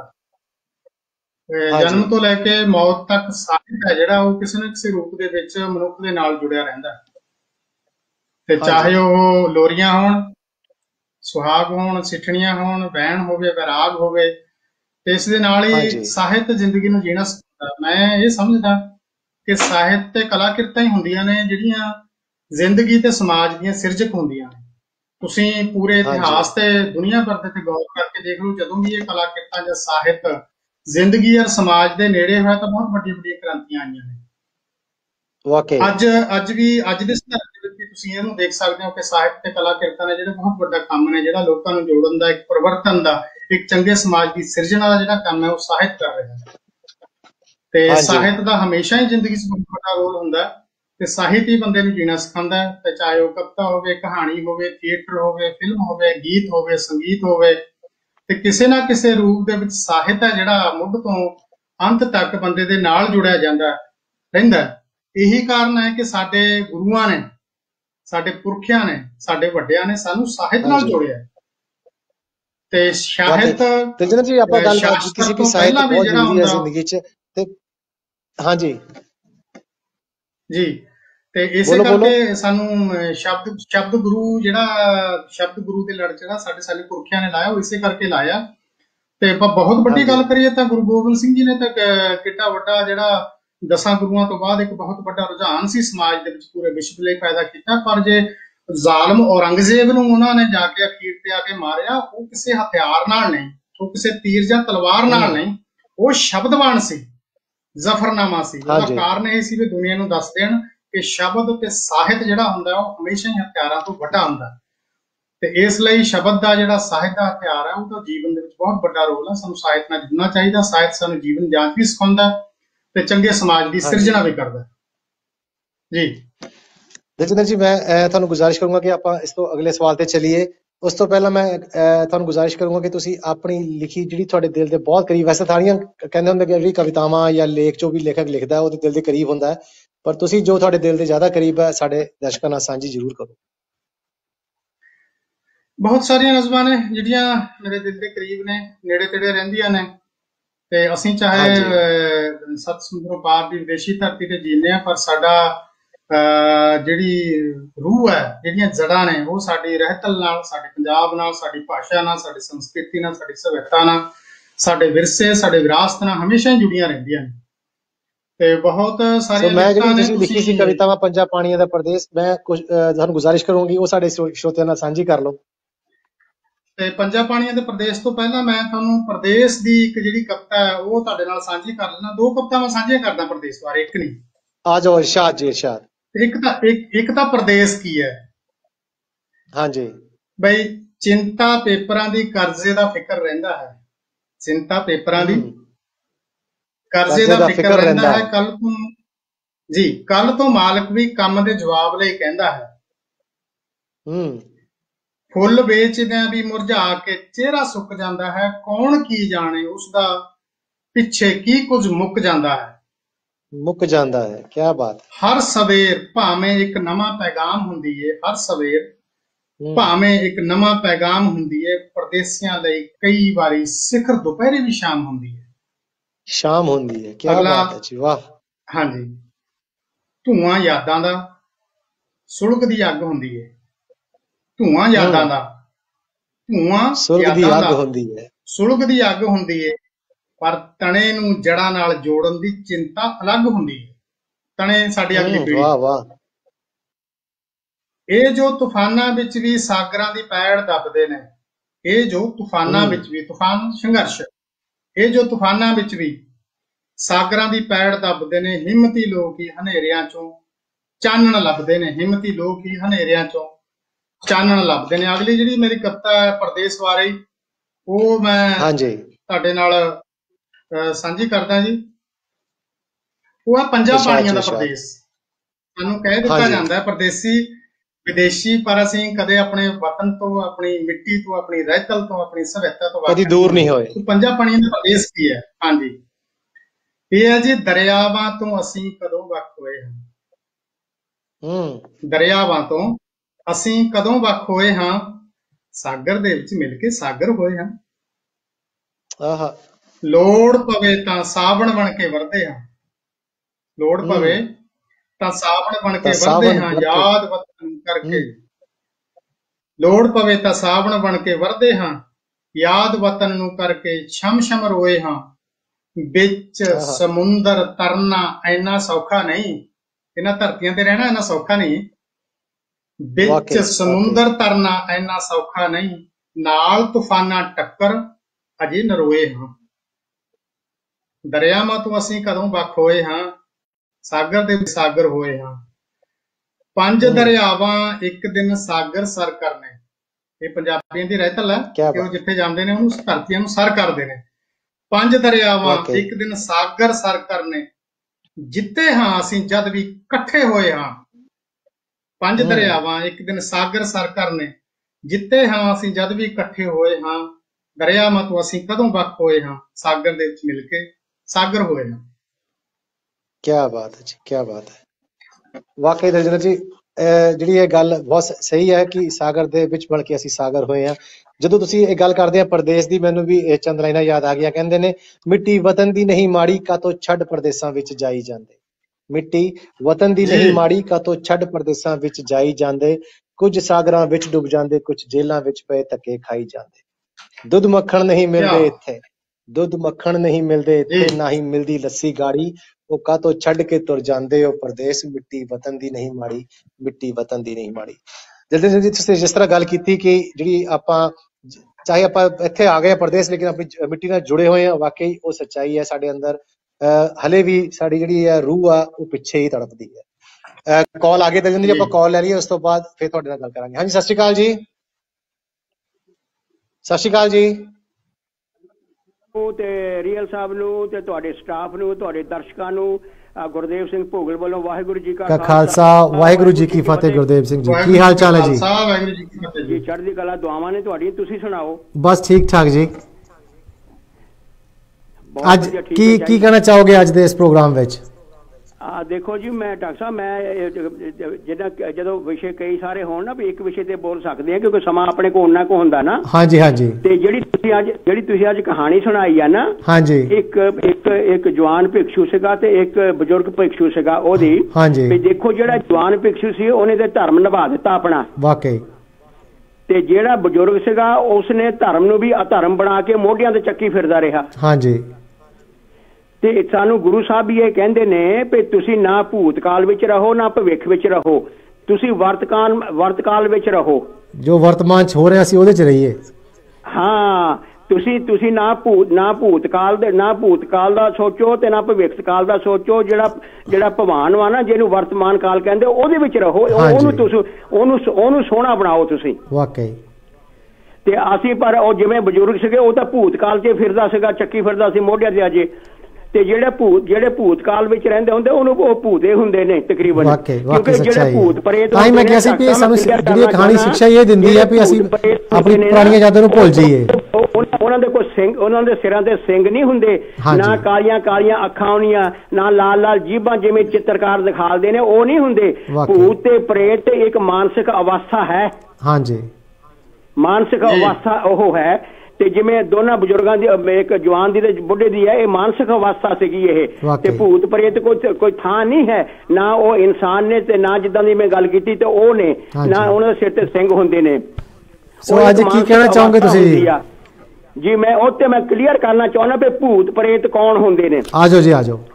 ਹਾਂਜੀ, ਥੋੜੀਆਂ ਜਿਹੀ ਲਾਈਨਾਂ ਆਪਣੇ ਡਾਕਟਰ ਸਾਹਿਬ, ਤਾਂ ਕਿ ਕਲੀਅਰ ਹੋ ਜਾਏ, ਗਾਂ ਨੂੰ ਵੀ ਪਤਾ ਲੱਗ ਜਾਏ ਭੂਤ ਪ੍ਰੇਤ। ਯਾਰ, ਲੋਕੀ ਕਹੀ ਤਾਂ ਜਾਂਦੇ ਭੂਤ ਪ੍ਰੇਤ ਹੁੰਦੇ ਵੀ ਆ, ਤੇ ਇਹ ਇੱਕ ਮਾਨਸਿਕ ਅਵਸਥਾ ਹੈ। ਲਓ ਸੁਣੋ। ਆਜੋ। ਡਾਕਟਰ ਸਾਹਿਬ ਲਿਖਿਆ ਵੀ ਓਪਰੀ ਸ਼ੈ ਨੂੰ ਲੋਕਾਂ ਕਈ ਨਾਂ ਦਿੱਤੇ। ਓਪਰੀ ਸ਼ੈ ਨੂੰ ਲੋਕਾਂ ਕਈ ਨਾਂ ਦਿੱਤੇ, ਕੋਈ ਜਿੰਨ ਤੇ ਕੋਈ ਭੂਤ ਆਖੇ, ਕੋਈ ਉਸ ਭੈੜੀ ਰੂਹ ਨੂੰ ਭੂਤ ਨਾ ਕਹੇ, ਕੋਈ ਕੋਈ ਉਸ ਨੂੰ ਹੀ ਅਵਤੂਤ ਆਖੇ। ਬਈ ਬੰਦਾ ਇਸ ਮਹਾਮਾਰੀ ਦਾ ਉਦੋਂ ਰੂਪ ਧਾਰੇ, ਬੰਦਾ ਇਸ ਮਹਾਮਾਰੀ ਦਾ ਮਹਾ ਬਿਮਾਰੀ ਦਾ ਉਦੋਂ ਰੂਪ ਧਾਰੇ ਜਦੋਂ ਸਿਰ ਤੇ ਮਾਇਆ ਦਾ ਭੂਤ ਸਵਾਰ ਹੋਵੇ। ਓਏ ਮਾਰ ਸਕੇ ਨਾ ਜਦੋਂ ਮਾਰ ਆਪਣੀ, ਮਨ ਕਰਕੇ ਉਦੋਂ ਅਵਾ ਯਾਰ ਹੁੰਦਾ ਹੈ, ਯਾਰੋ ਮਨ ਕਰਕੇ ਉਦੋਂ ਅਵਾ ਯਾਰ ਹੁੰਦਾ ਹੈ। ਜਿਵੇਂ ਉਹ ਬਜ਼ੁਰਗ ਅਵਾ ਯਾਰ ਹੋਇਆ ਫਿਰਦਾ ਸੀ ਵੀ ਮੈਂ ਕੀ ਕਰਾਂ ਤੇ ਮੈਂ ਦੱਸਣਾ ਆਪਣੇ ਗੁਰੂ ਨੂੰ। ਹਾਂਜੀ, ਲਿਖਿਆ ਬਈ ਉਹ ਇਨਸਾਨ ਹੀ ਅਸਲ ਭੂਤ ਹੁੰਦਾ ਹੈ, ਉਹ ਇਨਸਾਨ ਹੀ ਅਸਲ ਭੂਤ ਹੁੰਦਾ ਹੈ ਜਿਹੜਾ ਕਰਤੇ ਨਾਲੋਂ ਗਿਆ ਟੁੱਟ ਹੋਵੇ। ਉਹ ਵੀ ਉਹਦਾ ਹੀ ਇੱਕ ਰੂਪ ਹੁੰਦਾ ਜਿਹਨੂੰ ਬਦਮਾਸ਼ੀ ਨੇ ਲਿਆ ਲੁੱਟ ਹੋਵੇ। ਕੀ ਬਾਤ ਹੈ ਜੀ। ਸਿਵਿਆਂ ਕੋਲੋਂ ਸਹਿਮਣ ਦੀ ਲੋੜ ਕੋਈ ਨਾ। ਆਪਾਂ ਬਹੁਤ ਡਰਦੇ ਜਿਹੜੇ ਇੰਡੀਆ ਤੋਂ ਆਏ ਨੇ, ਜਿਹੜੇ ਸਿਵੇ ਆ ਇੱਥੇ ਕਬਰਾਂ ਨੇ, ਭੂਤ ਪ੍ਰੇਤ ਰਹਿੰਦੇ ਨੇ, ਉਹ ਭੂਤ ਪ੍ਰੇਤਾਂ ਦੀ ਕੋਈ ਥਾਂ ਨਹੀਂ ਹੈ, ਇੱਕ ਮਾਨਸਿਕ ਅਵਸਥਾ ਹੈ। ਉਸ ਇਨਸਾਨ ਹੀ ਅਸਲ ਭੂਤ ਹੁੰਦਾ ਹੈ, ਉਹ ਇਨਸਾਨ ਹੀ ਅਸਲ ਭੂਤ ਹੁੰਦਾ ਹੈ ਜਿਹੜਾ ਕਰਤੇ ਨਾਲੋਂ ਗਿਆ ਟੁੱਟ ਹੋਵੇ। ਓਏ ਉਹ ਵੀ ਉਹਦਾ ਹੀ ਇੱਕ ਰੂਪ ਹੁੰਦਾ ਜਿਹਨੂੰ ਬਦਮਾਸ਼ੀ ਨੇ ਲਿਆ ਲੁੱਟ ਹੋਵੇ। ਬਈ ਸਿਵਿਆਂ ਕੋਲੋਂ ਸਹਿਮਣ ਦੀ ਲੋੜ ਕੋਈ ਨਾ, ਸਿਵਿਆਂ ਕੋਲੋਂ ਸਹਿਮਣ ਦੀ ਲੋੜ ਕੋਈ ਨਾ, ਇਹ ਤਾਂ ਥਾਂ ਥਾਂ ਭਲਿਆਂ ਦੇ ਮਗਰ ਹੁੰਦੇ। ਓਏ ਸਿਵੇ ਕਦੇ ਨਾ ਭੂਤਾਂ ਦੇ ਘਰ ਹੁੰਦੇ, ਘਰ ਇਹਨਾਂ ਦੇ ਸ਼ਹਿਰ ਤੇ ਨਗਰ ਹੁੰਦੇ। ਕੀ ਬਾਤ ਹੈ ਜੀ, ਵਾਹ। ਇਹ ਤਾਂ ਪਿੰਡਾਂ ਸ਼ਹਿਰਾਂ 'ਚ ਵੀ ਫਿਰਦੇ ਨੇ, ਉਹ ਸਿਵਿਆਂ 'ਚ ਨਹੀਂ ਹੁੰਦੇ। ਸਿਵਿਆਂ ਕੋਲੋਂ ਸਹਿਮਣ ਦੀ ਲੋੜ ਕੋਈ ਨਾ, ਇਹ ਤਾਂ ਥਾਂ ਥਾਂ ਭਲਿਆਂ ਦੇ ਮਗਰ ਹੁੰਦੇ। ਓਏ ਸਿਵੇ ਕਦੇ ਨਾ ਭੂਤਾਂ ਦੇ ਘਰ ਹੁੰਦੇ, ਘਰ ਇਹਨਾਂ ਦੇ ਸ਼ਹਿਰ ਤੇ ਨਗਰ ਹੁੰਦੇ। ਯਾਰੋ ਘਰ ਇਹਨਾਂ ਦੇ ਸ਼ਹਿਰ ਤੇ ਨਗਰ ਹੁੰਦੇ। ਆਖਰੀ ਇੱਕ ਬੰਦ ਬੋਲ ਕੇ ਢਾਕ ਸਾਹਿਬ ਤੁਹਾਤੋਂ ਖਿਮਾ। ਹਾਂਜੀ ਇਰਸ਼ਾਦ ਜੀ। ਬਈ ਪਿੱਛਾ ਛੱਡੇ ਨਾ ਭੂਤਾਂ ਦਾ ਡਰ ਯਾਰੋ, ਜਿੱਦਾਂ ਉਹ ਬਜ਼ੁਰਗ ਬਾਬੇ ਦਾ ਪਿੱਛਾ ਨਹੀਂ ਛੱਡਿਆ ਉਹਨੇ, ਵਾਕਈ ਪਿੱਛਾ ਛੱਡੇ ਨਾ ਭੂਤਾਂ ਦਾ ਡਰ ਯਾਰੋ, ਕਦੇ ਹਨੇਰੇ ਵਿੱਚ ਵੀ ਹਨੇਰਨੀ ਆ ਜਾਂਦੀ। ਭੂਤਾਂ ਨਾਲੋਂ ਭੂਤਾਂ ਦੀ ਯਾਦ ਭੈੜੀ, ਤਾਰਾਂ ਤੁਰ ਅੰਦਰ ਦੀਆਂ ਆ ਹਿਲਾ ਜਾਂਦੀ। ਕੀ ਬਾਤ ਹੈ ਜੀ, ਵਾਹ। ਬਈ ਜਿਹੜੇ ਇਖਲਾਕ ਦੀ ਕਦਰ ਨਾ ਕੱਖ ਜਾਣਨ, ਟੱਕ ਸਾਹਿਬ ਗੌਰ ਕਰਿਓ ਆ ਦੋ ਲਾਈਨਾਂ ਜਿਹੜੀਆਂ, ਜਿਹੜੇ ਇਖਲਾਕ ਦੀ ਕਦਰ ਨਾ ਕੱਖ ਜਾਣਨ, ਉਹ ਲੋਕ ਹੀ ਅਸਲ ਅਛੂਤ ਹੁੰਦੇ। ਓਏ ਚਿੱਤਰਕਾਰ ਨਾ ਜਿਨ੍ਹਾਂ ਦੇ ਚਿੱਤ ਚੇਤੇ, ਐਸੇ ਬੰਦੇ ਹੀ ਭੁਗਲ ਭੂਤ ਹੁੰਦੇ। ਯਾਰੋ ਚਿੱਤਰਕਾਰ ਨਾ ਜਿਨ੍ਹਾਂ ਦੇ ਚਿੱਤ ਚੇਤੇ, ਐਸੇ ਬੰਦੇ ਹੀ ਭੁਗਲ ਭੂਤ ਹੁੰਦੇ। ਬਈ ਐਸੇ ਬੰਦੇ ਹੀ ਭੁਗਲ ਭੂਤ ਹੁੰਦੇ। ਟੱਕ ਸਾਹਿਬ ਇਹ ਮੰਨੀਏ ਤੇ ਭਾਵੇਂ ਨਾ ਮੰਨੀਏ, ਗੁਰਬਾਣੀ ਵੀ ਕਹਿੰਦੀ ਹੈ ਇਹ ਸੱਚ ਹੈ। ਚਿੱਟੇ ਦਿਨ ਵਰਗਾ ਚਿੱਤਰਕਾਰ ਨਾਲ ਜਿਨ੍ਹਾਂ ਦੇ ਚਿੱਤ ਚੇਤੇ, ਐਸੇ ਬੰਦੇ ਹੀ ਭੋਗਲ ਭੂਤ ਹੁੰਦੇ। ਯਾਰੋ ਐਸੇ ਬੰਦੇ ਹੀ ਭੋਗਲ ਭੂਤ ਹੁੰਦੇ। ਕੀ ਬਾਤ ਹੈ ਜੀ, ਵਾਹ। ਜਿਹੜੇ ਪਿੱਛਾ ਨਹੀਂ ਛੱਡਦੇ, ਪਿੱਛਾ ਜਿਵੇਂ ਬਜ਼ੁਰਗ ਨੇ, ਮੈਨੂੰ ਕਹਾਣੀ ਤਾਂ ਚੰਗੀ ਲੱਗੀ ਆ, ਹੁਣ ਛੱਡਿਆ ਹੀ ਨਹੀਂ ਪਿੱਛਾ, ਉਹ ਮੋਢਿਆਂ ਤੇ ਚੱਕੀ ਫਿਰਦਾ ਰਿਹਾ, ਤਾਂ ਉਹ ਧਰਮ ਕਮਾ ਗਿਆ, ਧਰਮ ਨਿਭਾ ਗਿਆ। ਇਹ ਧਰਮ ਨੂੰ ਅਧਰਮ ਬਣਾ ਕੇ ਵੀ ਚੱਕੀ ਫਿਰਦਾ ਰਿਹਾ। ਹਾਂਜੀ ਹਾਂਜੀ, ਅਸਲੀ ਭੂਤ ਇਹ ਬਜ਼ੁਰਗ ਸੀਗਾ, ਉਹ ਮੁੰਡਾ ਨਹੀਂ ਸੀ। ਵਾਕਈ ਜੀ। ਥੈਂਕ ਯੂ ਪਾਲ ਜੀ, ਤੁਹਾਡਾ ਬਹੁਤ ਬਹੁਤ ਧੰਨਵਾਦ। ਤੁਸੀਂ ਬਹੁਤ ਵਧੀਆ ਤਰੀਕੇ ਨਾਲ, ਬਹੁਤ ਧੰਨਵਾਦ ਡਾਕਟਰ ਜੀ ਕਾ ਖਾਲਸਾ, ਵਾਹਿਗੁਰੂ ਜੀ ਕੀ ਫਤਿਹ। ਹਾਂਜੀ ਰਜਿੰਦਰ ਜੀ। ਹਾਂਜੀ ਆਪਾਂ ਲਗਾਤਾਰ ਜਾਰੀ ਜੋ ਬਹੁਤ ਵਧੀਆ, ਤੁਹਾਨੂੰ ਪਤਾ ਹੈ ਬਹੁਤ ਵਧੀਆ ਲਿਖਦੇ ਨੇ, ਤੁਸੀਂ ਸੁਣਦੇ ਵੀ ਰਹਿੰਦੇ ਹੋ, ਲਿਖਦੇ ਵੀ ਬਹੁਤ ਵਧੀਆ ਨੇ, ਔਰ ਬਾਕੀ ਬਾ ਕਮਾਲ ਆਦਮੀ ਨੇ ਸਾਡੇ। ਬਿਲਕੁਲ। ਤੇ ਦਜਨਾ ਜੀ, ਆਪਾਂ ਤੁਹਾਡੇ ਕੋਲ ਦੂਸਰਾ ਸਵਾਲ ਜਿਹੜਾ ਗੱਲ ਕਰ ਰਹੇ ਸੀਗੇ ਕਿ ਜਿਹੜਾ ਯੂਰਪ ਵਿੱਚ ਪੰਜਾਬੀ ਸੱਤ ਤੇ ਉਹਨਾਂ ਦੀ ਸੰਭਾਵਨਾਵਾਂ ਕੀ ਆ, ਹਨਾ, ਉਹਦੇ ਬਾਰੇ ਤੁਸੀਂ ਕੀ ਕਹਿਣਾ ਚਾਹੋਗੇ? ਕਿਉਂਕਿ ਆਪਾਂ ਪੰਜਾਬ 'ਚ ਤਾਂ ਆਪਣੇ ਚੱਲ ਹੀ ਰਿਹਾ, ਜੋ ਆਪਣੇ ਬੜੇ ਬੜੇ ਲੇਖਕ ਬੈਠੇ ਨੇ ਉੱਥੇ ਆਪਣੀ ਪੰਜਾਬੀ ਮਾਂ ਬੋਲੀ ਦੀ ਸੇਵਾ ਕਰ ਰਹੇ ਨੇ, ਲੇਕਿਨ ਯੂਰਪ ਵਿੱਚ ਇਹ ਕਿਸ ਤਰ੍ਹਾਂ ਜਿਹੜਾ ਪੰਜਾਬੀ ਸਾਹਿਤ ਹੈ ਉਹਦੀ ਕੀ ਸੰਭਾਵਨਾਵਾਂ ਹੈ? ਦੇਖੋ ਸਰਬਜੀਤ ਸਿੰਘ ਠੱਕ ਜੀ, ਗੱਲ ਇਹ ਹੁੰਦੀ ਹੈ ਜਦੋਂ ਆਪਣੀ ਧਰਤੀ ਨੂੰ ਛੱਡ ਕੇ ਬੰਦਾ ਸੂਬੇ ਮੁਲਕ ਦੇ ਵਿੱਚ ਜਾਂਦਾ ਨਾ, ਸਭ ਤੋਂ ਪਹਿਲਾਂ ਜਿਹੜਾ ਹੁੰਦਾ ਉਹ ਬੰਦੇ ਲਈ ਰੁਜ਼ਗਾਰ ਹੁੰਦਾ, ਤੇ ਰੁਜ਼ਗਾਰ ਦੀਆਂ ਲੋੜਾਂ ਪੂਰੀਆਂ ਕਰਕੇ ਫਿਰ ਕੋਈ ਮਨੁੱਖ ਹੈ ਜਿਹੜਾ ਉਹ ਸਾਹਿਤ ਲਈ, ਸੱਭਿਆਚਾਰ ਲਈ, ਵਿਰਸੇ ਲਈ, ਵਿਰਾਸਤ ਲਈ ਜਾਂ ਆਪਣੇ ਸਮਾਜ ਲਈ, ਆਪਣੇ ਲੋਕਾਂ ਦੀ ਗੱਲ ਕਰਦਾ ਹੈ। ਤੇ ਯੂਰਪ ਦੇ ਵਿੱਚ ਭਾਵੇਂ ਪਹਿਲਾਂ ਕੋਈ ਬਹੁਤਾ ਏਡਾ ਵੱਡਾ ਰੁਝਾਨ ਨਹੀਂ ਸੀ, ਤੁਹਾਡੇ ਇੰਗਲੈਂਡ 'ਚ ਤਾਂ ਬਹੁਤ ਕੁਛ ਹੋਇਆ, ਤੇ ਮੇਰਾ ਖਿਆਲ 100-150 ਸਾਲ ਤੋਂ ਲਗਾਤਾਰ ਵੀ ਹੋ ਰਿਹਾ, ਬੜਾ ਪ੍ਰਾਪਤੀਆਂ ਨੇ ਸਾਹਿਤ ਦੀਆਂ। ਪਰ ਸਾਡੇ ਇੱਥੇ ਯੂਰਪੀ ਮੁਲਕਾਂ ਦੇ ਵਿੱਚ ਪਹਿਲਾਂ ਨਹੀਂ ਸੀ, ਹੁਣ ਸੰਭਾਵਨਾ ਹੈਗੀ ਹੈ। ਜਿੱਥੇ ਤੱਕ ਮੈਂ ਵਿਚਰ ਰਿਹਾ 4-5 ਸਾਲ ਤੋਂ ਸਾਹਿਤਕ ਭਾਈਚਾਰੇ ਦੇ ਨਾਲ, ਤੇ ਇੱਕ ਬੜਾ ਵੱਡਾ ਹੁੰਗਾਰਾ ਹੈ ਜਿਹੜਾ ਸਾਹਿਤ ਰਾਹੀਂ ਯੂਰਪ ਦੇ ਵਿੱਚੋਂ ਮਿਲ ਰਿਹਾ ਹੈ, ਕਿਉਂਕਿ ਬਹੁਤ ਸਾਰੀਆਂ ਸਭਾਵਾਂ ਨੇ ਜਿਹਦਾ ਮੈਂ ਜ਼ਿਕਰ ਕਰਨ ਲੱਗਾ ਤਾਂ ਗੱਲ ਬਹੁਤ ਲੰਬੀ ਹੋ ਜਾਣੀ ਹੈ। ਜਿਵੇਂ ਫਰਾਂਸ ਦੇ ਵਿੱਚ ਪੰਜਾਬੀ ਲੇਖਕ ਸਭਾ ਹੈਗੀ ਹੈ, ਤੇ ਜਰਮਨ ਦੇ ਵਿੱਚ ਪੰਜਾਬੀ ਸਾਂਝ ਹੈਗੀ ਹੈ, ਤੇ ਡੈਨਮਾਰਕ ਦੇ ਵਿੱਚ ਸਾਡੇ ਲਹਿੰਦੇ ਪੰਜਾਬ ਦੇ ਪੰਜਾਬੀਆਂ ਦੀ ਵੇਲੀ ਸਾਹਿਤਕ ਸੰਸਥਾ ਹੈਗੀ ਹੈ, ਤੇ ਜਰਮਨ ਦੇ ਵਿੱਚ ਹੀ ਜਿਹੜੀ ਪੰਜਾਬੀ ਤਨਜ਼ੀਮ ਪੰਚਨਾਥ ਦੀ ਜਿਹੜੀ ਸਾਹਿਤਕ ਸਭਾ ਹੈਗੀ ਆ ਸਾਡੇ ਲਹਿੰਦੇ ਪੰਜਾਬ ਵੱਲੋਂ ਹੈਗੀ ਹੈ, ਤੇ ਸਾਡੇ ਇਟਲੀ ਦੇ ਵਿੱਚ ਸਾਹਿਤ ਸੁਰਸੰਗਮ ਸਭਾ ਇਟਲੀ ਹੈ ਜਿਹੜੀ ਸਰਗਰਮ ਹੈ। ਤੇ ਮੈਂ ਮਾਣ ਨਾਲ ਇਹ ਗੱਲ ਕਹਿ ਸਕਦਾ ਕਿ ਸਾਹਿਤ ਸੁਰਸੰਗਮ ਸਭਾ ਇਟਲੀ ਇੱਕ ਉਹ ਸਭਾ ਹੈ ਜਿਹਨੇ ਯੂਰਪ ਦੇ ਸਾਰੇ ਸਾਹਿਤਕ ਭਾਈਚਾਰੇ ਨੂੰ ਆਪਣੇ ਕਲਾਵੇ ਦੇ ਵਿੱਚ ਲਿਆ, ਤੇ ਉਹਨਾਂ ਦਾ ਜਿਹੜਾ ਸਮੁੱਚਾ ਸਾਹਿਤਕ ਰੁਝਾਨ ਹੈ ਉਹਨੂੰ ਲੋਕਾਂ ਦੇ ਰੂਬਰੂ ਕਰਿਆ। ਤੇ ਬਹੁਤ ਸਾਰੇ ਲੇਖਕ ਨੇ ਜਿਨ੍ਹਾਂ ਦੇ ਵਿੱਚ ਬਲਵਿੰਦਰ ਸਿੰਘ ਚਾਹਲ ਹੋਰੀ ਤੇ ਕੇਰ ਸ਼ਰੀਫ ਜੀ ਨੇ, ਸਾਰੇ ਲਿਸਟ ਹੈ। ਵਾਕਈ ਦਲਜਿੰਦਰ ਜੀ ਤੁਸੀਂ ਸਾਰੇ ਵਧਾਈ ਦੇ ਪਾਤਰ ਹੋ ਇਸ ਗੱਲ ਨੂੰ ਕਿ ਤੁਸੀਂ ਜਿਹੜੀ ਤੁਹਾਡੀ ਸਾਹਿਤ ਸੰਗਮ ਸਭਾ ਇਟਲੀ ਹੈ ਉਹ ਬਹੁਤ ਵੱਡਾ ਯੋਗਦਾਨ ਦੇ ਰਹੀ ਹੈ ਪੰਜਾਬੀ ਮਾਂ ਬੋਲੀ ਨੂੰ ਪ੍ਰਫੁੱਲਤ ਕਰਨ ਲਈ। ਬਿਲਕੁਲ, ਬਾਕੀ ਬਹੁਤ ਵੱਡਾ ਰੁਝਾਨ ਹੈ, ਬਹੁਤ ਸਾਰੀਆਂ ਆਸ਼ਾਵਾਂ ਨੇ, ਬਹੁਤ ਸਾਰੀਆਂ ਉਮੀਦਾਂ ਨੇ, ਕਿਉਂਕਿ ਸਾਹਿਤ ਸਮਾਜ ਦੀ ਸਿਰਜਣਾ ਕਰਦਾ ਹੈ। ਤੇ ਚਾਹੇ ਅਸੀਂ ਕਾਮੇ ਲੋਕ ਹਾਂ, ਪਰ ਕਾਮੇ ਲੋਕਾਂ ਦਾ ਜੀਵਨ, ਕਾਮੇ ਲੋਕਾਂ ਦਾ ਜਿਹੜਾ ਨਿੱਤਾ ਪ੍ਰਤੀ ਦਾ ਵਿਵਹਾਰ ਹੈ, ਉਹਨੂੰ, ਉਹਦੀ ਸਟਰਗਲ ਨੂੰ, ਉਹ ਜਿਹੜਾ ਬੀਜ ਬੀਜਣਾ ਹੁੰਦਾ ਇੱਕ ਅਗਲੀ ਆਉਣ ਵਾਲੀ ਪੀੜ੍ਹੀ ਲਈ, ਉਹ ਸਾਹਿਤ ਹੀ ਬੀਜਦਾ। ਉਹਨਾਂ ਨੂੰ ਸਮਝਣ ਲਈ, ਉਹਨਾਂ ਨੂੰ ਸਮਝਾਉਣ ਲਈ ਸਾਹਿਤ ਇੱਕ ਇਤਿਹਾਸ ਦਾ ਕੰਮ ਕਰਦਾ। ਉਹ ਇਤਿਹਾਸ ਹੈ ਜਿਹੜਾ ਉਹਨੂੰ ਉੱਪਰ ਰਹੇ ਨੇ ਸਾਡੇ ਸਾਰੇ ਮੇਰੇ ਸਾਹਿਤਕਾਰ ਦੋਸਤ। ਬਹੁਤ ਚੰਗੀ ਗੱਲ ਹੈ, ਬੜਾ ਵਧੀਆ ਰੁਝਾਨ ਹੈ, ਤੇ ਨਾਵਾਂ ਦੀ ਲਿਸਟ ਬੜੀ ਵੱਡੀ ਹੈ, ਆਪਾਂ ਇੱਥੇ ਸ਼ਾਮਲ ਨਹੀਂ ਕਰਾਂਗੇ, ਪਰ ਮੈਨੂੰ ਖੁਸ਼ੀ ਹੈ ਕਿ ਇੱਕ ਵਧੀਆ ਰੁਝਾਨ ਜਿਹੜਾ ਯੂਰਪ ਦੇ ਵਿੱਚ ਸਾਹਿਤ ਦਾ ਪੈਦਾ ਹੋ ਰਿਹਾ। ਦਲਜਿੰਦਰ ਜੀ ਆਪਾਂ ਗੱਲ ਜਾਰੀ ਰੱਖਾਂਗੇ। ਇੱਕ ਕਾਲ ਆ ਗਈ, ਇਸ ਕਾਲ ਤੋਂ ਬਾਅਦ ਤੁਸੀਂ ਆਪਣੀ ਰਚਨਾ ਸਾਡੇ ਨਾਲ ਜ਼ਰੂਰ ਸਾਂਝੀ ਕਰਿਓ, ਤੇ ਤੁਸੀਂ ਜਦ ਤੱਕ ਆਪਣੀ ਰਚਨਾ ਤਿਆਰ ਕਰ ਲਓ ਆਪਾਂ ਕਾਲ ਲੈ ਲਈਏ, ਤੇ ਉਸ ਤੋਂ ਬਾਅਦ ਤੁਹਾਡੀ ਰਚਨਾ ਸੁਣਾਵਾਂਗੇ। ਹਾਂਜੀ, ਸਤਿ ਸ਼੍ਰੀ ਅਕਾਲ ਜੀ। ਹੈਲੋ, ਸਤਿ ਸ਼੍ਰੀ ਅਕਾਲ ਜੀ, ਗੁਰਮੇਲ ਬੋਲਦੀ ਹਾਂ। ਹਾਂਜੀ ਗੁਰਮੇਲ ਕੌਰ ਜੀ, ਸਤਿ ਸ਼੍ਰੀ ਅਕਾਲ ਭੈਣ ਜੀ, ਕੀ ਹਾਲ ਚਾਲ ਹੈ? ਬਸ ਠੀਕ ਠਾਕ ਹੈ, ਤੁਸੀਂ ਸੁਣਾਓ? ਬਸ ਠੀਕ ਠਾਕ ਜੀ, ਜੀ ਆਇਆਂ ਨੂੰ, ਕਾਫੀ ਟਾਈਮ ਬਾਅਦ ਆਏ ਹੋ। ਹਾਂਜੀ, ਮੈਂ ਅਚਾਨਕ ਹੀ ਲਾਇਆ ਸੀ ਵੀ ਅਸਲ 'ਚ ਬੱਚੇ ਦੇਖਦੇ ਰਹਿੰਦੇ, ਟਾਈਮ ਨਹੀਂ ਮਿਲਦਾ, ਤੇ ਮੈਂ ਅੱਜ ਦੇਖਿਆ ਸੀ ਵੀ ਆਪਣੇ ਬਲਵਿੰਦਰ ਸਿੰਘ ਚਾਹਲ ਵੀਰ ਜੀ ਆਏ ਆ। ਹਾਂਜੀ, ਤੇ ਬੜੀ ਖੁਸ਼ੀ ਹੋਈ ਦੇਖ ਕੇ, ਉਹ ਕਿਸੇ ਪਹਿਚਾਣ ਦੇ ਮੁਹਤਾਜ ਨਹੀਂ ਆ। ਵਾਕਈ ਉਹ ਸ਼ਖਸੀਅਤਾਂ ਕਿਸੇ ਵੀ ਤਾਰੂਫ ਦੇ ਮੁਹਤਾਜ ਨਹੀਂ ਨੇ, ਇਹ ਤਾਂ ਆਪ ਇੱਕ ਵੱਡੀਆਂ ਸ਼ਖਸੀਅਤਾਂ ਨੇ। ਹਾਂਜੀ, ਬਹੁਤ ਸੋਹਣਾ ਲਿਖਦੇ ਆ। ਹਾਂਜੀ, ਤੇ ਇੱਕ ਦੋ ਵਾਰ ਪ੍ਰੋਗਰਾਮ ਵੀ ਅਸੀਂ ਕੀਤਾ ਆਨਲਾਈਨ, ਤਾਂ ਉਦੋਂ ਗੱਲਬਾਤ ਹੋਈ, ਉਹਦਾ ਪਹਿਲਾਂ ਨਹੀਂ ਸੀ ਪਤਾ ਮੈਨੂੰ ਵੀ। ਹਾਂਜੀ, ਅੱਜ ਤੁਸੀਂ ਪ੍ਰੋਗਰਾਮ 'ਚ ਕੀ ਕਹਿਣਾ ਚਾਹੋਗੇ? ਹਾਂਜੀ, ਮੈਂ ਇੱਕ 4 ਲਾਈਨਾਂ ਸੁਣਾ ਦਿਆਂ ਤੁਹਾਨੂੰ। ਇਰਸ਼ਾਦ ਜੀ, ਇਰਸ਼ਾਦ। ਹਾਂਜੀ, ਹਮਦਰਦੀ ਨੇ ਬਹੁਤ ਰੋਣ ਲਈ ਢੋ ਨਾ ਮਿਲਿਆ, ਮਿਲੇ ਬਥੇਰੇ ਪਰ ਆਪਣੇ ਜਿਹਾ ਮੋਹ ਨਾ ਮਿਲਿਆ। ਕਿਆ ਬਾਤ। ਨਾ ਸ਼ੁਕਰੀ ਰਹੇ ਦੁਰਲਭ ਜਿਹੇ ਲੈ ਖਜ਼ਾਨੇ, ਕਰਦੇ ਸਦਾ ਸ਼ਿਕਾਇਤਾਂ ਸਾਨੂੰ ਜੋ ਨਾ ਮਿਲਿਆ। ਆਪਾਂ ਤੈਥੋਂ ਵਾਰ ਦਿੱਤਾ ਬੇਦਰਦ ਆ ਸੱਜਣਾ, ਪਰ ਜ਼ਿੰਦਗੀ ਵਿੱਚ ਕਿਉਂ ਸਾਡਾ ਤੂੰ ਹੋ ਨਾ ਮਿਲਿਆ। ਫਿਰਦੀ ਪਾ ਮਖੌਟੇ ਦੁਨੀਆ ਵੰਨ ਸਵੰਨੇ, ਜਿਸ ਨੂੰ ਟੋਇਆ ਸਾਨੂੰ ਉਹ ਨਾ ਮਿਲਿਆ। ਤਨ ਮੁਸ਼ੱਕਤਾਂ ਦੇਸ਼ ਲਈ ਇੱਕ ਚੜ ਗਿਆ ਫਾਂਸੀ, ਜਿਸ ਨੇ ਸੀ ਹੱਕਦਾਰ ਉਹਨਾਂ ਨੂੰ ਉਹ ਨਾ ਮਿਲਿਆ। ਕਿਆ ਬਾਤ। ਤਨ ਮੁਸ਼ੱਕਤਾਂ ਦੇਸ਼ ਲਈ ਇੱਕ ਚੜ ਗਿਆ ਫਾਂਸੀ, ਜਿਸ ਨੇ ਸੀ ਹੱਕਦਾਰ ਉਹਨਾਂ ਨੂੰ ਉਹ ਨਾ ਮਿਲਿਆ। ਤੱਕਦੀ ਸੰਗਾ ਰਾਹ ਮੇਰਾ ਕਦ ਹੋ ਮੁੜੇਗਾ, ਦੋ ਪਲ ਸੱਜਣਾ ਸਾਡੇ ਨਾਲ ਖਲੋ ਨਾ ਮਿਲਿਆ। ਕਿਆ ਬਾਤ ਹੈ ਜੀ, ਕਿਆ ਬਾਤ ਹੈ, ਮਿਹਰਬਾਨੀ ਜੀ। ਥੈਂਕ ਯੂ ਭੈਣ ਜੀ, ਥੈਂਕ ਯੂ।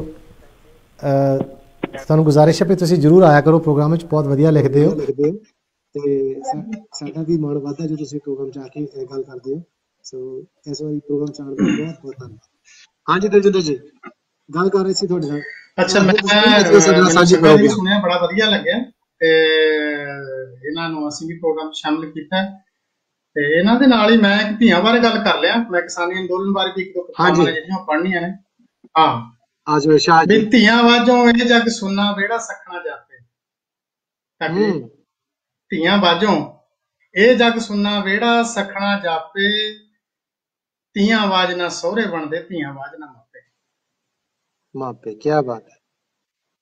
ਧੀਆਂ ਬਾਝੋਂ ਇਹ ਜਗ ਸੁਨਾ ਵਿਹੜਾ ਸਖਣਾ ਜਾਪੇ, ਧੀਆਂ ਬਾਝ ਨਾ ਸਹੁਰੇ ਬਣਦੇ, ਧੀਆਂ ਬਾਝ ਨਾ ਮਾਪੇ, ਧੀਆਂ ਬਾਝ ਨਾ ਪੁੱਤਰ ਜੰਮਦੇ, ਧੀਆਂ ਬਾਝ ਨਾ ਧੀਆਂ,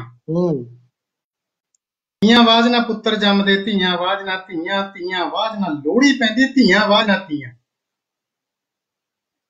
ਧੀਆਂ ਧਰਤੀ, ਧੀਆਂ ਸਾਗਰ, ਧੀਆਂ ਵਾਂਗ ਹਵਾਵਾਂ, ਧੀਆਂ ਦੋਸਤ ਪਤਨੀ ਭੈਣਾਂ, ਧੀਆਂ ਬਣਦੀਆਂ ਮਾਵਾਂ। ਯਾ ਅੱਲਾ ਜਾਂ ਮੌਲਾ ਬਖਸ਼ੀ ਧੀਆਂ ਨੂੰ ਖੁਸ਼ਹਾਲੀ, ਸਹੁਰੇ ਘਰ ਲਈ ਖੈਰਾ ਮੰਗਣ, ਮਾਪਿਆਂ ਲਈ ਦੁਆਵਾਂ। ਤੇ ਧੀਆਂ ਦੀ ਇਸ ਕਵਿਤਾ ਦੇ ਨਾਲ ਹੀ ਮੈਂ ਇਸ ਤੋਂ ਪਹਿਲਾਂ ਕਿ ਤੁਹਾਨੂੰ ਅਗਲੀ ਕਾਲ ਆ ਜਾਵੇ, ਇੱਕ ਕਵਿਤਾ ਜਿਹੜੀ ਕਿਸਾਨੀ ਅੰਦੋਲਨ ਬਾਰੇ ਤੁਹਾਡੇ ਨਾਲ ਸਾਂਝੀ ਕਰਨੀ ਚਾਹੁੰਦਾ ਕਿ ਉੱਥੇ ਜਿਹੜਾ ਤੁਹਾਡੀ ਧੀ ਜਿਹੜੀ ਤੁਸੀਂ ਧੀ ਦੀ ਗੱਲ ਕੀਤੀ ਹੈ, ਮੈਨੂੰ ਵੀ ਇਹ ਦੋ ਲਾਈਨਾਂ ਯਾਦ ਆ ਗਈਆਂ ਕਿ ਇਸ ਤੋਂ ਪਹਿਲਾਂ ਤੁਹਾਡੀ ਕਿਸਾਨੀ ਗੱਲ ਸੁਣਾ, ਮੈਂ ਉਹ ਦੋ ਲਾਈਨਾਂ ਤੁਹਾਡੇ ਨਾਲ ਸਾਂਝੀਆਂ ਕਰਨਾ ਚਾਹਨਾ। ਕਹਿੰਦੇ ਜਦ ਸ਼ਰਤ ਲੱਗੀ ਖੁਸ਼ੀ ਨੂੰ ਇੱਕ ਲਫ਼ਜ਼ ਵਿੱਚ ਲਿਖਣ ਦੀ, ਜਦ ਸ਼ਰਤ ਲੱਗੀ ਖੁਸ਼ੀ ਨੂੰ ਇੱਕ ਲਫ਼ਜ਼ ਵਿੱਚ ਲਿਖਣ ਦੀ, ਉਹ ਕਿਤਾਬਾਂ 'ਚ ਲੱਭਦੇ ਰਹੇ ਤੇ ਮੈਂ ਧੀ ਲਿਖਤਾ। ਸੋ ਕਹਿੰਦੇ ਜਿਹੜੀ ਖੁਸ਼ੀ ਹੈ ਨਾ, ਧੀ ਤੋਂ ਬੜੀ ਖੁਸ਼ੀ ਕੋਈ ਨਹੀਂ ਹੋ ਸਕਦੀ। ਕਿਉਂਕਿ ਤੁਹਾਡੀ ਕਵਿਤਾ ਨੇ ਮੈਨੂੰ ਵੀ ਇਮੋਸ਼ਨਲ ਕਰਤਾ ਸੀ, ਇਸ ਕਰਕੇ ਮੈਨੂੰ ਇਹ ਗੱਲ ਕਹਿਣੀ ਪਈ। ਤੇ ਹੁਣ ਮੈਂ ਗੁਜ਼ਾਰਿਸ਼ ਕਰਾਂਗਾ, ਤੁਸੀਂ ਜਿਹੜੀ ਕਿਸਾਨੀ ਸੰਘਰਸ਼ ਦੀ ਗੱਲ ਕਰ ਰਹੇ ਸੀ, ਮੈਂ ਦਾਦ ਵੀ ਦਿੰਦਾ ਤੁਹਾਡੀ ਪ੍ਰੈਜੈਂਟੇਸ਼ਨ ਦਾ, ਇਸ ਤਰ੍ਹਾਂ ਪੇਸ਼ ਕਰਨਾ ਬੜੀ ਵੱਡੀ ਗੱਲ ਹੁੰਦੀ ਹੈ, ਮੈਂ ਵੀ ਸੰਚਾਲਨ ਕਰਦਾ ਰਹਿਣਾ। ਤੇ ਇਹ ਕਵਿਤਾ ਜੀ ਯੁੱਧਨਾਦ, ਇਹਦਾ ਵਿਸਥਾਰ ਤੁਹਾਨੂੰ ਕਵਿਤਾ 'ਚ ਮਿਲਣਾ, ਕਿਉਂਕਿ ਉੱਥੇ ਜਿਹੜਾ ਸੰਸਾਰ ਸਾਡੇ ਕਿਸਾਨਾਂ ਨੇ, ਸਾਡੇ ਮਜ਼ਦੂਰਾਂ ਨੇ, ਸਾਡੇ ਮਿਹਨਤਕਸ਼ ਲੋਕਾਂ ਨੇ ਸਿਰਜ ਲਿਆ, ਉਹ ਸਿਰਫ ਇੱਕ ਅੰਦੋਲਨ ਨਹੀਂ, ਉਹਦੇ ਵਿੱਚ ਸਾਡਾ ਸੱਭਿਆਚਾਰ ਆ, ਸਾਡਾ ਸਾਹਿਤ ਹੈ, ਸਾਡਾ ਸਿਰੜ ਹੈ, ਸਾਡਾ ਸਿਦਕ ਹੈ, ਸਾਡੀ ਸੰਗਤ ਹੈ, ਸਾਡੀ ਪੰਗਤ ਹੈ, ਸਾਡਾ ਲੰਗਰ ਹੈ, ਸਾਡਾ ਧਰਮ ਹੈ, ਬਹੁਤ ਕੁਛ ਹੈ। ਭਾਰਤ ਦੀ 6000 ਸਾਲ ਦੀ ਜਿਹੜੀ ਸਭਿਅਤਾ, ਉਹਨੂੰ ਉੱਤੇ ਉਹ ਸਮੇਟੀ ਬੈਠੇ ਨੇ। ਉਹ ਸਭਿਅਤਾ ਕੀ ਹੈ, ਉਹ ਲੋਕ ਕੀ ਨੇ, ਉਹ ਸੰਘਰਸ਼ ਕੀ ਆ, ਉਹਨੂੰ ਮੈਂ ਆਪਣੀ ਕਵਿਤਾ ਦੇ ਵਿੱਚ ਇਹ ਤੁਹਾਡੇ ਇਸ ਜਰੀਏ ਰਾਹੀਂ KTV ਦੇ ਜਰੀਏ ਸਰੋਤਿਆਂ ਨਾਲ ਸਾਂਝੀ ਕਰਨੀ ਚਾਹੁੰਦਾ ਜੀ। ਕਵਿਤਾ ਦਾ ਨਾਮ ਹੈ ਜੀ ਯੁੱਧਨਾਦ। ਯੁੱਧਨਾਦ। ਰੋਹ ਹੈ, ਵਿਦਰੋਹ ਹੈ, ਹਨੇਰਿਆਂ ਵਿੱਚ ਲੋਹ ਹੈ। ਰੋਹ ਹੈ, ਵਿਦਰੋਹ ਹੈ, ਹਨੇਰਿਆਂ ਵਿੱਚ ਲੋਹ ਹੈ, ਇਹ ਕਿਰਤੀਆਂ ਦਾ ਕਾਫਲਾ, ਮਨੁੱਖਤਾ ਦਾ ਮੋਹ ਹੈ। ਕਿਆ ਬਾਤ ਹੈ। ਇਹ ਗੀਤ ਕਿਰਤ ਬਿਰਤ ਦਾ ਤੇ ਹੱਕਾਂ ਦੀ ਜੰਗ ਹੈ। ਇਹ ਗੀਤ ਕਿਰਤ ਬਿਰਤ ਦਾ ਤੇ ਹੱਕਾਂ ਦੀ ਜੰਗ ਹੈ। ਇਹ ਜਜ਼ਬਾ ਪਹਿਚਾਣ ਦਾ, ਕੁਰਬਾਨੀਆਂ ਦਾ ਰੰਗ ਹੈ।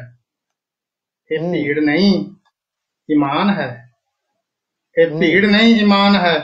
ਹੱਕ ਸੱਚ ਦਾ ਤੂਫਾਨ ਹੈ ਕਾਮਿਆਂ ਦੀ ਫੌਜ, ਮੇਰੇ ਦੇਸ਼ ਦਾ ਕਿਰਸਾਨ ਹੈ। ਕਿਆ ਬਾਤ ਹੈ। ਇਹ ਯੁੱਧ ਹੈ, ਇਹ ਨਾਦ ਹੈ, ਇਹ ਯੁੱਧ ਹੈ, ਇਹ ਨਾਦ ਹੈ, ਇਹ ਸਬਰ ਤੇ ਸੰਤੋਖ ਵੀ। ਇਹ ਯੁੱਧ ਹੈ, ਇਹ ਨਾਦ ਹੈ, ਇਹ ਸਬਰ ਤੇ ਸੰਤੋਖ ਵੀ ਹੈ। ਰੰਗ ਸੱਭਿਆਚਾਰ ਦਾ ਇਹ ਸ਼ਬਦ ਤੇ ਸਲੋਕ ਵੀ। ਇਹ ਸੰਗਤਾਂ ਦੀ ਪੰਗਤ ਤੇ ਲੰਗਰ ਦੀ ਰੀਤ ਹੈ। ਇਹ ਸੰਗਤਾਂ ਦੀ ਪੰਗਤ ਤੇ ਲੰਗਰ ਦੀ ਰੀਤ ਹੈ। ਇਹ ਦੁੱਖ ਦਰਦ ਸਾਂਝ ਸੰਜਮ ਜਿੱਤ ਦਾ ਪ੍ਰਤੀਕ ਹੈ। ਇਹ ਸੰਗਤਾਂ ਦੀ ਪੰਗਤ ਤੇ ਲੰਗਰ ਦੀ ਰੀਤ ਹੈ। ਇਹ ਦੁੱਖ ਦਰਦ ਸਾਂਝ ਸੰਜਮ ਜਿੱਤ ਦਾ ਪ੍ਰਤੀਕ ਹੈ। ਬੁੱਧ, ਈਸਾ, ਅੱਲਾ ਅਤੇ ਗੀਤਾ ਦੇ ਸ਼ਲੋਕ ਨੇ। ਬੁੱਧ, ਈਸਾ, ਅੱਲਾ ਅਤੇ ਗੀਤਾ ਦੇ ਸ਼ਲੋਕ ਨੇ। ਅੱਗੇ ਅੱਗੇ ਨਾਨਕ ਤੇ ਪਿੱਛੇ ਪਿੱਛੇ ਲੋਕ ਨੇ। ਬੁੱਧ, ਈਸਾ, ਅੱਲਾ ਅਤੇ ਗੀਤਾ ਦੇ ਸ਼ਲੋਕ ਨੇ। ਅੱਗੇ ਅੱਗੇ ਨਾਨਕ ਤੇ ਪਿੱਛੇ ਪਿੱਛੇ ਲੋਕ ਨੇ। ਨਾ ਟੁੱਟਣਾ ਨਾ ਝੁਕਣਾ, ਇਹ ਕਿਸੇ ਤੋਂ ਨਾ ਰੁਕਣਾ ਹੈ। ਬੇਗ ਧਰਮ ਕਰਮ ਦਾ, ਇਹ ਮੰਜ਼ਿਲਾਂ ਤੇ ਢੁਕਣਾ। ਇਹ ਧਰਮ ਹੈ, ਈਮਾਨ ਹੈ, ਇਹ ਅਣਖ ਤੇ ਸਨਮਾਨ ਹੈ। ਇਹ ਧਰਮ ਹੈ, ਈਮਾਨ ਹੈ, ਇਹ ਅਣਖ ਤੇ ਸਨਮਾਨ ਹੈ ਯੁੱਧਨਾਦ ਕਿਰਤ ਦਾ ਤੇ ਜਿੱਤ ਦਾ ਪ੍ਰਮਾਣ ਹੈ। ਯੁੱਧਨਾਦ ਕਿਰਤ ਦਾ ਤੇ ਜਿੱਤ ਦਾ ਪ੍ਰਮਾਣ ਹੈ। ਇਹ ਜਿੱਤ ਦਾ ਪ੍ਰਮਾਣ ਹੈ। ਕਿਆ ਬਾਤ ਹੈ ਦਲਜਿੰਦਰ ਜੀ, ਵਾਕਈ। ਕਿਉਂਕਿ ਕਿਸਾਨ ਉੱਥੇ ਅੰਦੋਲਨ 'ਚ ਬੈਠਾ ਹੈ ਔਰ ਇੰਨੇ 74 ਦਿਨ 75 ਦਿਨ ਹੋ ਗਏ ਨੇ। ਪਰ ਇੱਕ ਸਾਡੀ ਜੇ ਕੌਮ ਦੀ ਗੱਲ ਕਰੀਏ ਤਾਂ ਥੋੜੀ ਜਿਹੀ ਤਰਾਸਦੀ ਦੀ ਗੱਲ ਇਹ ਵੀ ਆ ਜਾਂਦੀ ਹੈ ਕਿ ਸਾਡੇ ਆਪਣੇ ਨਾਲ ਹੀ ਲੜੀ ਜਾਂਦੇ ਰਹਿੰਦੇ ਆ।